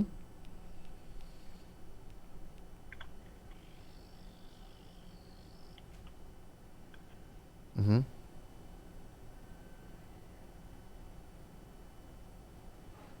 Okay, sure. Okay. Cool. Okay. Okay. Got it. Okay. Okay. All right. All right. The executive has spoken. All right. Mhm. All right. Let's go around the room. We give an approved or a kind of approved. We'll start with Lanky and the guy, their first pitch opportunity here. Please, Guy. I think we're leaning. That's not appropriate to say. We're gonna go medium approved. Medium. We're gonna go medium approved. Medium approved. Yeah. Okay. Okay. Celso. I'm gonna go with the medium approved, only because I think the idea of the podcast is something to really consider. Mm-hmm. Not saying that we couldn't get Rick T platform back on the pitch room with something that hasn't been put out there yet, Yeah. and bring something new to the table. So I'm gonna go with the medium approved. I'm gonna join Lanky and the guy here on this one. Okay. All right. The chat said approved. I'm gonna go. Like I said, I'm gonna go. Kind of approved. The executive kind of sided with me as well. We're a fan of Rick T and the Rick T platform, and we're a fan of you putting this show on. But I think it's more of a podcast discussionary show than it is a dynamic show for the network. So, Okay. It's not a no. I'm Okay. pumped that you guys are doing this. If you think of some other ideas, come back with it. Come back to us and keep doing the show that you're doing because it matters. We'll be back for sure. We'll be All back. right. Rick T, thank you, buddy. Thank you Much very love, much. Awesome. All right. Medium, RTP, medium approved. Thanks, Lanky and the guy. The chat is feeling it. H Taylor 180 says you shouldn't pitch this if it already exists. I don't disagree. I don't either. So I do like the fact that they came on like, all right, we're going to give you a 45 to an hour-long show that we already have. Yeah. It was very Shark Tank-like. It was like, this is what we got. Here's We didn't even ask numbers yet, though. We should ask numbers. Yeah, you know what? You're right. It's a good call. The guy. Yeah. And he could totally fudge the numbers because we have nothing to back it up. Yeah, we have no idea. We 10 have 4 million million people. views. Yeah, exactly. Okay, up next in the pitch room is everybody's favorite commenter. I know he's one of my favorite commenters. He has the voice of. He is. If he was a stand-up comedian and he wasn't a one-liner comedian, he would be kind of failing at his job because he's got that voice. He's like a Mitch Hedberg, Stephen Wright kind of delivery. Okay, ladies and gentlemen, you know him. He's very punny in the chat, which warms my heart. Let's welcome in Mr. Freddie Airmail. Freddie Airmail. Freddie. Hey guys, what's up? What's up, Freddie? How's it Freddie, going? give us a joke real quick. Just give us a one-liner. Here. On the spot. Go. Come on. You got it. I mean, apparently we learned earlier that Jeff cannot keep a secret. Oh, there we go. About he was our mole from earlier. There we go. Playing nailed it. Double one. A There we double go. shot. All right, Freddie, welcome to the pitch room where all your dreams come true or maybe come true or medium come true. And we Kind came up of. with a new Come true. a new term here. All right, Freddie, let's hear it. What do you got, buddy? All right. So, I mean, if you guys know me from the FCF Twitch chat and from the FCF Discord, you know a few main things about me. You know, I love to comment puns in the chat. You know, I love to send in good show names that get picked a lot.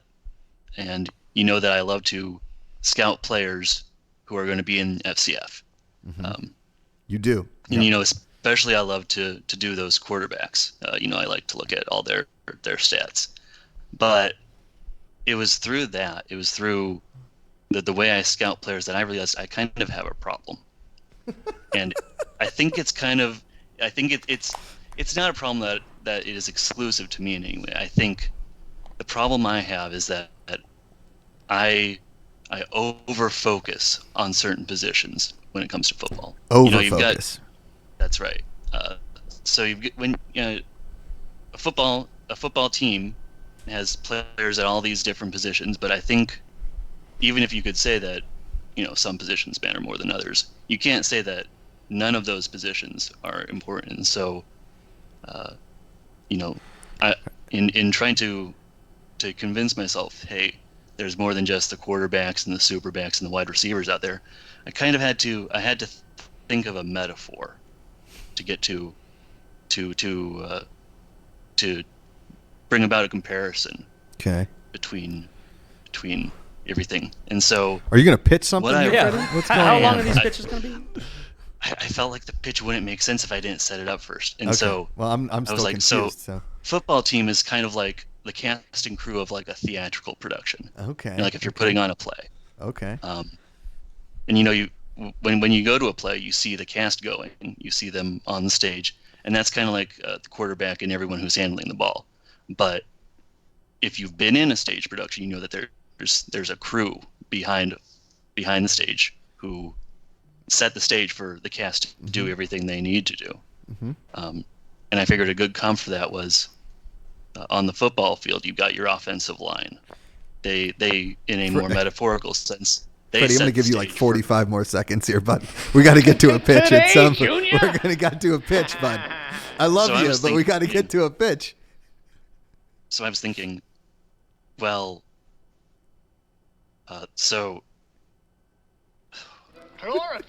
you threw me off. I'm trying, Freddie. This is the pitch room, bud. Give me the elevator pitch. What do you got? When you're acting on a stage, you have a crew setting the stage for you, but you don't have that defense that's coming at you, trying to prevent you from acting out a play.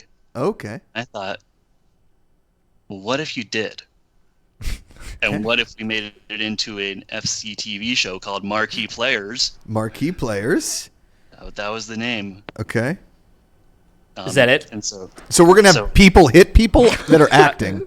We got extra pads. We got extra pads. When I first sent this pitch in like a month ago, I was thinking very literally in that sense. You'd have like guys trying to get on stage, disrupting the flow of the action, and you'd have guys like protecting the actors. Mm-hmm. But I think what I've settled on is instead you're going to have guys acting out like short scripts that could be sent in by fans and voted on by fans to be performed during this sort of acting, I guess, kind of like a reality show. So we're talking about an acting competition. It's an acting competition, kind of a sort of reality TV kind of thing. And you'd have players acting out these short scripts that were sent in, and you'd have other players who were in the competition who aren't performing at the time. They'd be doing what they can to kind of disrupt things, and they'd be kind of trying to distract the guys who are trying to do these plays. So we're talking about a heckler at a comedy show? Is kind of what it is? All right, the poll is up right now, Freddie. Freddie, you know I loved you. I love you. You're a great dude. You are getting hammered in the chat right now. You are getting destroyed.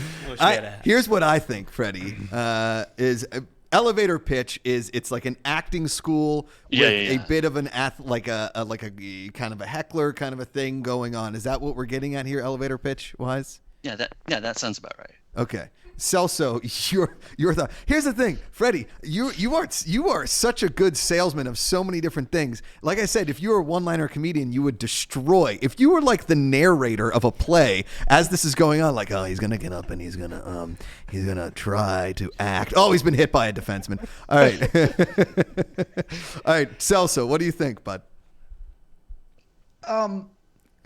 So Freddie, you're the best. You are the best. Oh, man.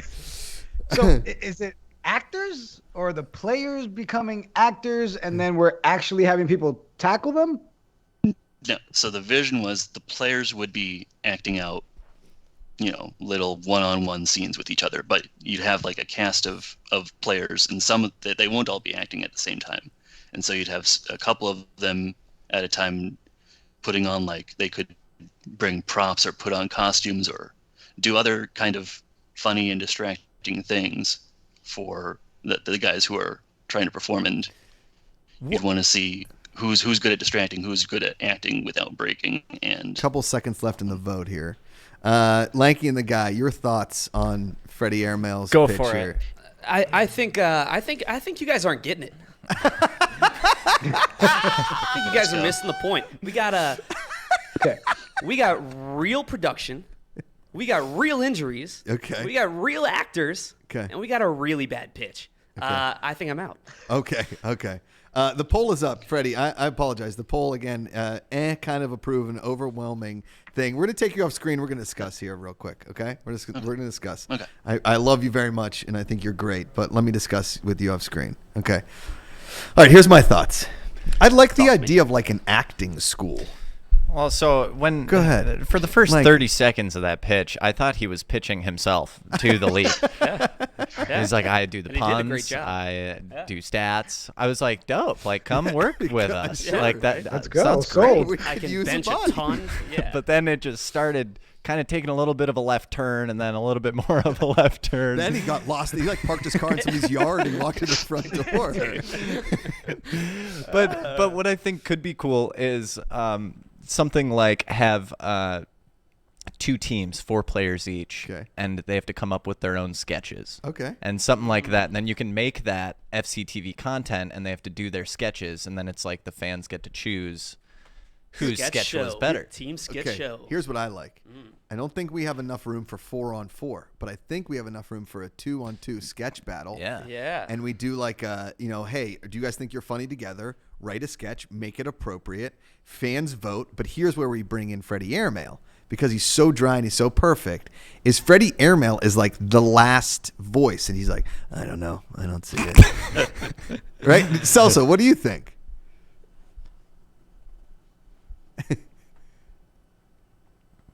Yeah. Right? And Yeah. Freddie Airmail plays the actual heckler, where he just gets to go on the rant he just went on that we didn't know was going on, and see if he can throw off the players that are doing the skit. Well, first of all, I don't know if logistically we can pull that off, because Freddie, we got to put a time limit on it. Before you know it, it's going to be 10 minutes in, and we're still on the first page of the book.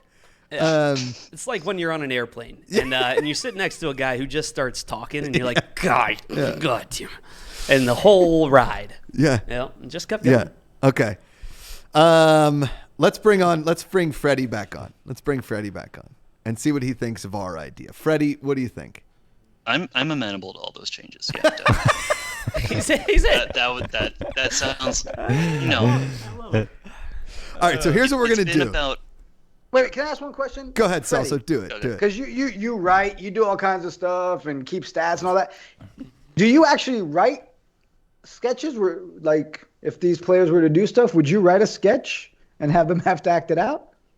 It's not Are we looking for I've the? done much before, but Okay, that's why I asked. All right. I can't imagine that going well. Celso.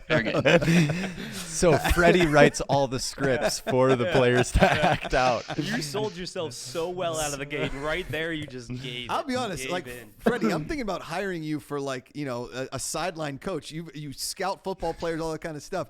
But I honestly think that your honest description of somebody as they were performing, you were like, I don't know, wasn't very good. And then you sold that to the chat. We give you 30 to 45 seconds about why you either liked it or you didn't. In your way of delivering words is so perfect. Like, you are going to be an amazing dad one day. Your kid's going to come home. You're going to set him down until he actually acquiesces to your decision, right? You were just going to tire him out. I think this idea is super fun. I think it just needs a little bit of, and maybe we do it once or twice during the season. We get some of these guys to act out the things. Fans vote. We talk about it, and then you are the final Freddy. Isn't there like a final Freddy movie? Isn't there something like that? Celso, you're a horror movie fan, aren't you? I'm not. No, me neither. I'm kidding. I knew you weren't. I know Lanky likes those terrifying movies. Like, isn't there like a Final Freddy in there, something like that? I don't know when we've ever talked about scary movies. The first night we hung out, you said you like scary movies. Oh, Well, then no, maybe that was the guy. Jacob likes horror movies. There, I got a thumbs up from Jacob up screen. So there we go. All right. Here's the thing, Freddie Airmail, we appreciate your pitch. And I think that's what's going to happen is we're going to get these guys to do some sketches, and we're going to bring you on, and all they're going to hear is you just giving them the business in your honest opinion. Just straight up like a scout that's been on the road for 10 years, angry about the situation, no motor, can't catch, has no feet. Like, boom, done and done. What do you think, Freddie? I figured going into this, I was actually kind of surprised when I heard back from you finally that you were going to hear this pitch at all. That's great. That's great. Oh, that's it. That's what we end on. I figured the basic idea that I had would need refining. So yeah. A kind of approved. I'm actually very excited to bring you back to just destroy some of these guys as they try and perform sketch comedy. I think that's where the comedy lies. Freddie Airmail, everybody. Let's hear it for him. Let's hear it for him. Thank you. So good. Oh, man. That was funny. I was actually surprised that I heard from you after. So overall, very funny. Like just great pitch because of how much fun we just had, right? Exactly. Exactly. I was thinking we just keep Pitch Room alive for the rest of the season, and it's only Freddie. We only have Freddie back, and we only tune in for 45 minutes with Freddie. 45 with Freddie. It'd go quick. 45 minutes of Freddie. Somebody tunes into twitch.tv at like 3 a.m. and they're like, "What's going on?" And Freddie's like, "So this guy, I know he worked at a convenience store, and it's like a football team, and the football team has a defense." Look, we can joke about it, but it could be one of those things. People are like, oh, you know what? I'm really tired. I'm going to tune into the Freddie show. Yes, and that's that voice that puts you to sleep. You know? ASMR. You got the waves. Yeah. Okay, well, there's another show. There's the Freddie here. 45 minutes. Freddie's 45 or 45 of Freddie? 45 with Freddie? 45 with Freddie. Oh, man, this is fun. Silent Killer 326 Jr. and comeback of the year. There we go. All right, our next pitcher coming up. You guys know him mostly based off his facial hair. He came on to a fan-controlled show a little while back, played a little Josh Brady, had a great time. Another just, you have no idea emotionally what he's... I feel like Jakey Muffins and Freddie Airmail need to host a show together where they talk to people. Can't wait to hear the pitch. Ladies and gentlemen, you know him, you love him, you love his mustache. Most importantly, Jakey Muffins back on the Twitch channel. Jakey Muffins, welcome back. He's got his FCF apparel on. He's ready to go. What's up, buddy? Yeah, glad to be on. All right, Jakey, what do you got for us, bud? All right. Mike, check. Mike. You good, baby. You're looking great, sounding great. You might know me. I'm Jake Schoen, Jakey Muffins. And here to pitch my show. The first and only name in FCF Entertainment, Jakey Muffins. Muffins. So let's jump into it. The show is going to be the family tree. Oh, the family tree. Ooh, what's the most important point of the FCF, I feel, is the fans. We decide everything. And this really ties it all together, makes it one big community. So the general idea of the show is fans will submit a 3 or so minute video saying why we should cover everything about them, kind of like an E60 profile that you see on athletes, but about fans. So they'll submit a video on Twitter, and I'll look through them. If they tag me, put some hashtags in there for the FCF and the show name. And what would happen is I'll show up to their place. To their house? Yeah. Just like room raiders? Straight like Pimp My Ride, like exhibit. I'm at their front door. I'm like, hey, I'm Jakey Muffins, FCF, MVF. Welcome to the family tree. Okay. And, yeah. I've been thinking friggin' Jakey Muffins coming in hot. Yeah. Okay. So what I do is I meet them at their house. Hopefully we could get some like kind of prize pack for them, whether that be merch or maybe we could even get them tickets and I drive them back to a game. Gas is expensive, but let's go. Okay. Yeah, well, let's go with it. And let's go with it. We're in. When I go meet them, we'll do like a whole thing about them. I'll learn about like their hometown, where they grew up. We'll shoot videos, maybe their favorite restaurant, their favorite park, the mall they went to, all that kind of stuff. Know the place where the person grew up. And then obviously we're going to do a whole segment on their whole upbringing, their whole life story, that kind of thing. Know the person behind the username. You really want to connect the fans that way, because we see people in the chats all the time, the Discord, all that. And this really would tie it all together.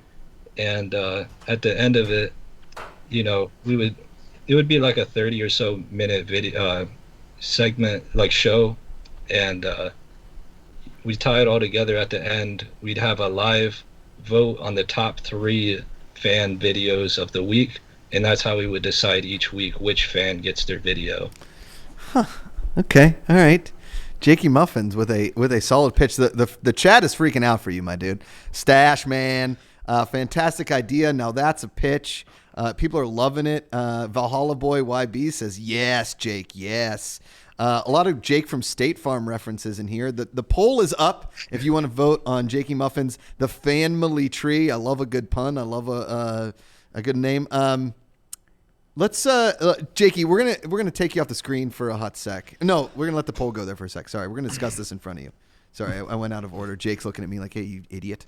Okay, so Celso, I will say my favorite line of that whole thing was give the name, put a face behind. What was it? The username. The face face behind the name. Thank you. I told you to write that down. Thank you. I appreciate that. I didn't write it down. And I think that was a lovely thing to say, Jakey Muffins. Celso, what do you think, bud? So much of it to unpack. Yes. But really good. First 3 things that came to mind, though, Josh. Yeah. One, we need to call a lawyer, right? Yeah. Because we need to make sure he's traveling, knocking on people's doors with that stash. The wrong person doesn't answer the door. Well, talking about true. what are you doing here? True. Right? True. And he's also so adorable that he might get kidnapped. Right. That's where second call was security for Jakey. Correct. We need security, and then then we also would probably have to call the founders of the FCF to see if they can get another seed phrase raised to put the money into building this type of show. Correct. Yeah. Jake, you planning on covering the cost of driving these guys everywhere? Yeah, I can't even afford to drive myself across. Honestly, I'd be cool with it. I don't care. Go with it. As he says, just go with it. Just go with it. Jake's like, I have a trust fund that I set up when I was 2. I've researched finance. I watched the movie Shawshank Redemption, and I've grown my net wealth to now where I can travel the world finding FCF fans. I'm sorry for cutting you off, Celso. Go ahead. You didn't. I was like, okay, he just said he'll pay for everybody's travel, and now it's like, you know what? You are the first guy I saw whip out a FCF business card of FCF Entertainment. Yeah, so look at him go. I mean, this looks legit. I think the idea is great. I think there's a lot that can be tweaked to make it a little less crazy expensive, and you driving all over the world with strangers. Yeah. But I think there's definitely ways we can tweak this into something pretty dope. Dia in chat says Alpha Energy. Jake's stash is beautiful from H Taylor 180.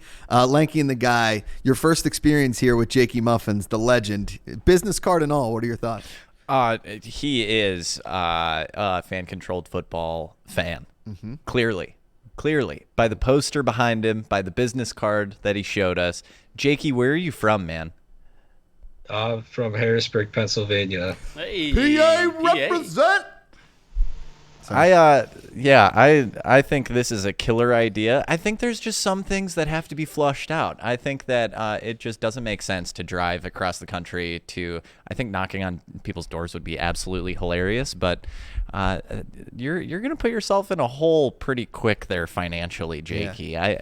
Well, let me tell you this: the chat overwhelmingly approved your idea. I mean, they loved it. It crushed it. Okay, we're gonna take you off here for a second. I want to talk to the guys. I think I got an idea. Okay, what's up? All right. First of all, legally, we can't. If something happens to him on the road while shooting a show, I can't afford that type of insurance. Right? I want to be able to. I have to clear this with 9 different people, and that doesn't even include the lawyers that we then have to go through.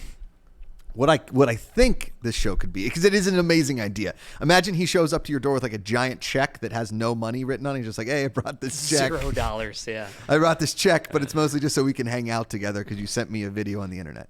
I do like the idea of bringing super fans to games. But Harrisburg to Atlanta is that's a drive. So Josh, do we even know, is he going to be Atlanta based during the season? I mean, could we even have it people that know they're coming to games do submissions and he picks them up from their hotel the morning of? There's footage of him picking them up, taking them to the game, and they hang out with Jakey Muffins all day. How you doing? Celso, how you doing? Nicely done. I like that. Celso coming in hot, bud. I loved that he included which mall you went to. Yeah. That's super important. Got to get stuff like that covered. I think that this is muffin on top. He's got a muffin top, a little muffin top of a pole pitch here. I love the pitch. I'm mixing up those words, but I love the pitch. And I think I'm a little confused on Shower's segment as well. Could be a segment, and he said that in his own pitch. But at least know your pitch. Here's what I think. If he's going to be Atlanta-based for all the games and he wants to hang out, right? And he wants to hang out with a super fan during the day, and they want to make like a fan vlog out of it, their favorite parts of the day, what happened during the day, and then we can play it the next week on some of the shows, I think that would be beautiful. Yeah. Mm-hmm. I do like the road trip aspect. I think the road trip aspect super fun. with seeing like their hometown and stuff shot with your PSA, like kind of could be great. That is a good idea. I like that too. That kind of style. Yeah. I also like real quick. I liked. I said this mid pitch of him. If we just turn this, for those of you who knew it, into Room Raiders for fan controlled football. Yeah. Okay. All right, let's bring Jakey Muffins back on.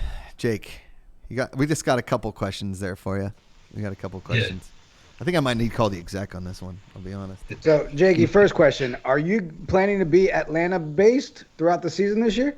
Yeah, so I'm actually planning on moving down to Atlanta for at least the duration of the season. Okay. Whoa. Well, that changes stuff a little bit. Okay. Coming from Atlanta to Atlanta. So Jakey Muffins, would you be able to like maybe document your road trip coming down and then maybe see if you can meet up with a couple fans on your way down to Atlanta?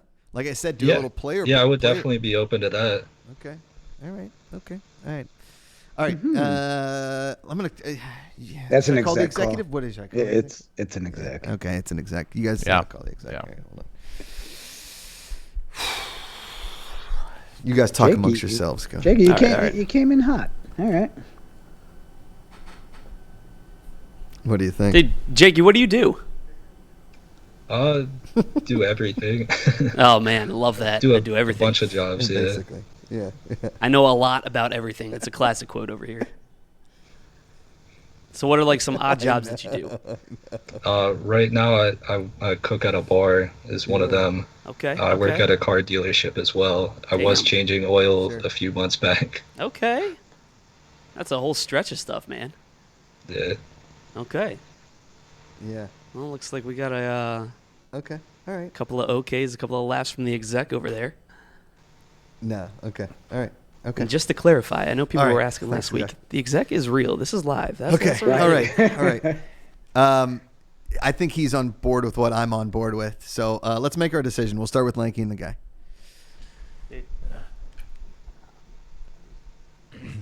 Approved. Approved. Approved. I think we're in. Okay. Especially Atlanta to Atlanta. It shortens it up. Okay. Less gas prices. Get to know the fans before you show up. It helps us get a part of the community. Yeah. If you're Atlanta-based and you submit a video, I'm going to come pick you up, and we're going to spend the day out at Pullman watching practice. Let's put a face to the username. I loved it. Okay. All right. Salsa.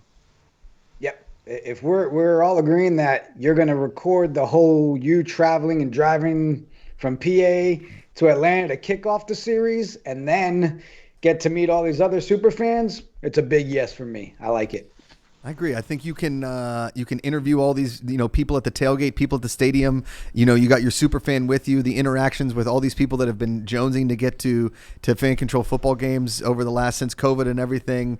I think you've got a very hilarious, monotonous tone to your voice that is so adorable and just very. It's got that like it quality for me. The executive kind of agrees with me that, if you film it, tailgate it, blog it, vlog it, all that kind of stuff, we'll put it in shows. I think it's an amazing idea, and I'd like to feature it more on shows. So it's a big approved from me for sure. Yeah, and congrats. There we go. Jakey Muffins. Thank you. Jake, before you go, and we don't really need a prize pool, all right? In my opinion, the fact that you're picking them and hanging out with them, that is the prize. They get to hang out with the MVF himself. I mean, let's not downplay you being the #1 fan last year and all your prizes. That's just my opinion. The most valuable fan. That. Yeah. Jakey Muffins, Also, congratulations. We can't wait to see what you do, buddy. Keep me posted. Anything you need, you email me. You've got it. There's our first approved of the night. We got one more pitch to go. Way to go, Jakey Muffins. Pleasure meeting you, Congrats, bud. That was good. All right. One more to go. He's one of Celso's buddies on the What the Show. He's a very handsome individual. We're just waiting. He's hanging out backstage. He's getting ready. He's warming up like a little Rocky Balboa. Before we go on to our guests, I got to remind you guys, go to fcf.io. Pick yourself up some of the game day passes so you can hang out with people like Jakey Muffins. You can hang out with some of our owners. You can hang out with some of our celebrity players, some amazing players. You can meet new fans. You can try new things. There's VIP suites. There's field game passes. There's all kinds of awesome stuff. Go to fcf.io. You can also pick up some of this hot merch at fcf.io. Go to the merch store. We've got all kinds of new stuff with our OG teams and our Ballers Collective. You can also get a t-shirt of Kyle falling asleep backstage behind the camera as he rubs his eyes, sitting Indian style, really throwing me off. I'm not sure if he's actually entertained or if he's about to pass out. I really can't tell. We don't have a camera on him right now, but it's kind of throwing me off. Guys? You know what I liked about that last pitch? Yeah. A lot. What's that that? if we wanted to build a whole new platform, we could go to OnlyFans with that mustache. This is OnlyFans content. Really Oh my goodness. All right, here we go. Ladies and gentlemen, you know him as the good part. We know him as Andrew Yenny. Welcome to the pitch room, Andrew. Look at him. Oh, he's ready to pitch. What's up, guys? Ready to pitch. Told you guys. Look at that jawline on Andrew Yenny. Just a handsome young kid ready to go get it. I appreciated that, Josh. Thank you very much. Yeah, of course. It's What do rare you to got? come into a pitch room and be like praised as the pitcher. Like normally I should be the one talking about, how lovely your facial hair looks. Or Okay. We'll give you a couple minutes. Go ahead. Also, yeah, we can go down the line. I don't have to be anywhere. This is my favorite pitch today. All right, approved. Approved. So, Approved. Give him the show. I'm super excited to share my idea with you guys. I believe I sent over some assets to Josh if You we got did. those. And we got those. I'm getting a thumbs up from off camera. Here we go. All right. Awesome. That's me. Yes. So this is my pitch. It's called the stop sign. So this idea came from, I said, okay, we got 8 teams now. So how are we going to go from 4 teams to 8? What are some 8-sided things? Okay, the octagon. If it's an octagon show, though, you think little UFC. So I said, okay, the stop sign. We'll go with that then. And then I'm like, okay, so what can we use with that to fully create this show? So growing up, I was a huge fan of Whose Line Is It Anyway? I was also a huge fan of things like Around the Horn and also Family Feud. And this is kind of my mashup of all these ideas. Whoa. Okay. Since we do have Lanky and the guy in the building, I'll start with this screen right here. Our main intro, I'm thinking theme song. We got a little bit. This is how we do it. Montel Jordan. Oh.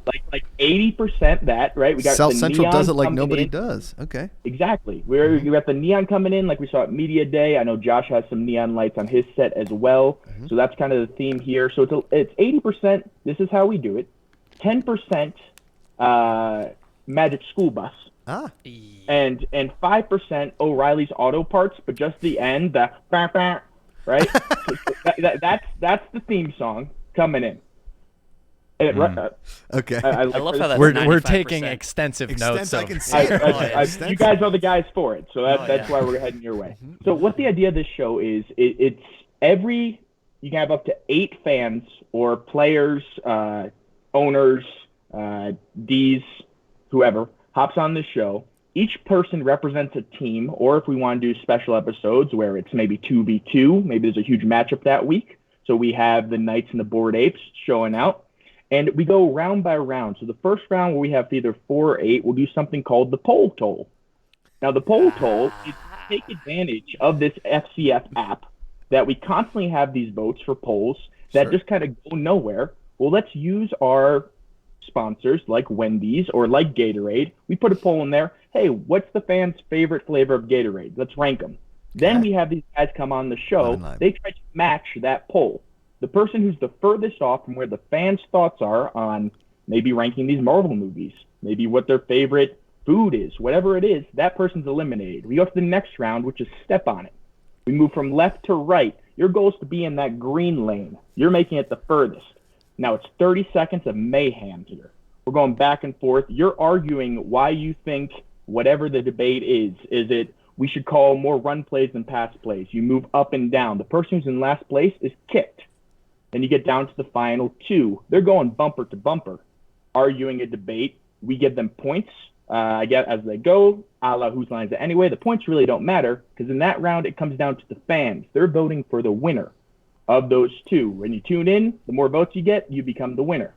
We get to the end, you're playing for the green light. Just like when you pitch a thing, you want to get that pilot green lit. Just like in the show, you want to get the green light.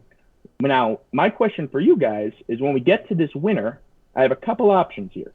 Now, the winner could get A, right? They're going to get 30 seconds of FaceTime where they get to talk to their fans and their platform about everything they think that this team should do this week, who they should draft, their whole vision for it. Could we give the green light also to the team? Maybe we give them a boost to their fan IQ for that week because they showed out and supported their guy. Opposite, since it's called the stop sign, they get the stop sign. Now, this could be an additional timeout during the game.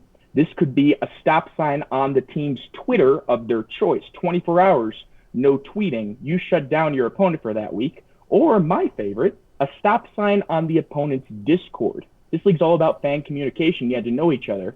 How big of an advantage would it be to shut down for 24 hours a team's ability to each other? Whoa. Everyone coming in, talking about it stuff, fan support's driven, you get that reward, but you also can shut down your opponent for the week. And that's the stop sign. Man, that's a lot to ingest. That's a lot to unpack. A lot to unpack, but I love the idea of a game show. Obviously, you pulled at my heartstrings. The poll is going up now for Andrew Yenny's stop sign, aka the good part. Now, Celso, the good part's one of your good buddies, obviously. So I'm going to start with Lanky, the guy. Lanky, the guy. Thoughts? Yeah, you go for it. All right, so I only took notes about the theme song that he wanted. So this is how. Yeah. Let's go. Yeah. All right, so we got I've got a couple of things that actually that would be a better. I'm just gonna hum it underneath. You guys keep going. There we go. Excellent. So I think that it would be super cool if we could do something like we have a fan from each team paired with a player, or an owner or somebody from the league, as opposed to just strictly personalities from the league, to just kind of get fans in front of the camera as opposed to just only people from the teams. I also got a little bit lost in the whole pitch, which I love the pitch. I love the idea. I love where you were going with it. There was a lot of thought behind the whole thing. But what are these people proposing / what is the point of this show? Yeah, so the idea is to increase discourse between the fans. So it could be topics of the week that are pitched by fans, or, like I said, polls that the fans have voted on. It's a whole idea about getting to know the fans with each other and relating to each other as they go. So if the more people communicate with each other, the better they do on this game show, right? If you're in that Discord, you're talking to each other, and you go, hey, who are your top 5 picks of this week for people we need to draft? And then the question's on there, hey, who should we draft? They can make an argument that would appeal to their fans to vote for them to move on. Sure, so that makes a lot more sense. It's really about getting to know each other is the main idea of the game. Cool. I like that. I think it's another idea to put a face in front of us, especially if we use fans and just kind of get people on FaceTime. Not actual FaceTime. But I really like the idea. I think it's a well thought out. Not great sure pitch. if you guys can tell by my finger, but Lanky and the guy are this way, so that's why I keep putting out. The poll was up. The poll, Andrew Yenny's stop sign has been approved by the fan poll. Celso, your thoughts? So I'm gonna hold back, Josh. Okay. And the reason being, I had a lot of captains and fans I thought you said like Captain Discord. Morgan. Like, yeah, I had a bunch of captain today. Woke up at 11, had a captain. Yeah, you keep humming that Montel Jordan, it's gonna head that way. But you know, a lot of the Discord told me they thought it might be unfair if I was actually voting towards my actual co-host on my shows. Okay. So I'm always gonna support TGP, Andrew Yenny. So I'm gonna, if we need it as a tiebreaker, come back to me. But I'm he's gonna let you guys recuse himself from this one. Okay. Recuse. I did not see this coming. I need this show to have validity. Okay. This is the first recusal in the history of the pitch room. Mark it down, 8:46 Eastern on a Thursday, March 31st. The first recusal. Let's take Andrew off for a second. I want to talk about it. I might need to call the executive as well. See, I love a good game show. I think this idea needs some refinement. Right. Seems a little busy. Right. So once he brought up game show, I immediately thought of Freddie, and I thought these both could be one overarching kind of game show where players are acting out stuff, whether it's fan chosen. He was saying that there was the poll toll. I like the poll toll. You got to pay the poll toll to get into the poll toll. The poll toll. Yeah, I don't think he realized he actually technically has a couple different game show ideas all in that one kind of thing, right. you know? You know what? I think it's a thing that we are kind of missing at FCF. Kind of, not really. Is just a talking heads like crazy show. Yeah. Like that's what this kind of reminds me of. Both Whose Line Is It Anyways and kind of what is the one with formerly Tony Reali on ESPN? Yeah, buddy. What do you think? It's just kind of like I'm forgetting the name. Around the Horn. That's what it is. Yeah, there you go. Yeah. So it's kind of like an Around the Horn. I don't know. I like the idea. I like all the thought behind it. Absolutely. There's just a lot to unpack. There is. Like you could make that a whole week's worth of shows within that. We can play music, so that's cool. Yeah, and that's always fun. Nothing wrong with that. Yeah, he already hired you guys. That's the Right. pitch. I'm hopping off this live stream and then I'm getting right to work. We're making this tonight. Wow. You're ready to go live he definitely tomorrow? came in prepared too, right? did. I mean, he had graphics. He was ready. Was Freddie the second guy who pitched that just went on and on and on and on and on? Yeah. Yes. Yeah. Okay, so I love how much came through in this pitch, like how much thought there was, and that it was still half the amount of time of Freddie's. Freddie, we love you. Okay. He knows it. He knows it. Okay. Gotcha. Okay. All right. I'll take it. All right. Let's bring back the good part. Yeah. Okay. Well, the chat approved. The executive has not been very impressed by any one pitch this evening. Wow. I personally love Jake E. Muffins. Yeah. I think Freddie Airmail is an absolute legend. My favorite comment so far this evening was fans only controlled football. Or no, only fans controlled football. You get it? Only fans control football. I botched that. Took you a couple plays. Where's the badunch? All right. Well, it's been a long day so far, guys. I am absolutely crushing it. Josh Macuga here live. Thank you. That's exactly what I needed. I feel like this needs a little bit of refinement, but I do like the idea of the crazy talking head show. I want to work with the good part a little bit. But yeah. All right. I need a second. Liking the guy, you go.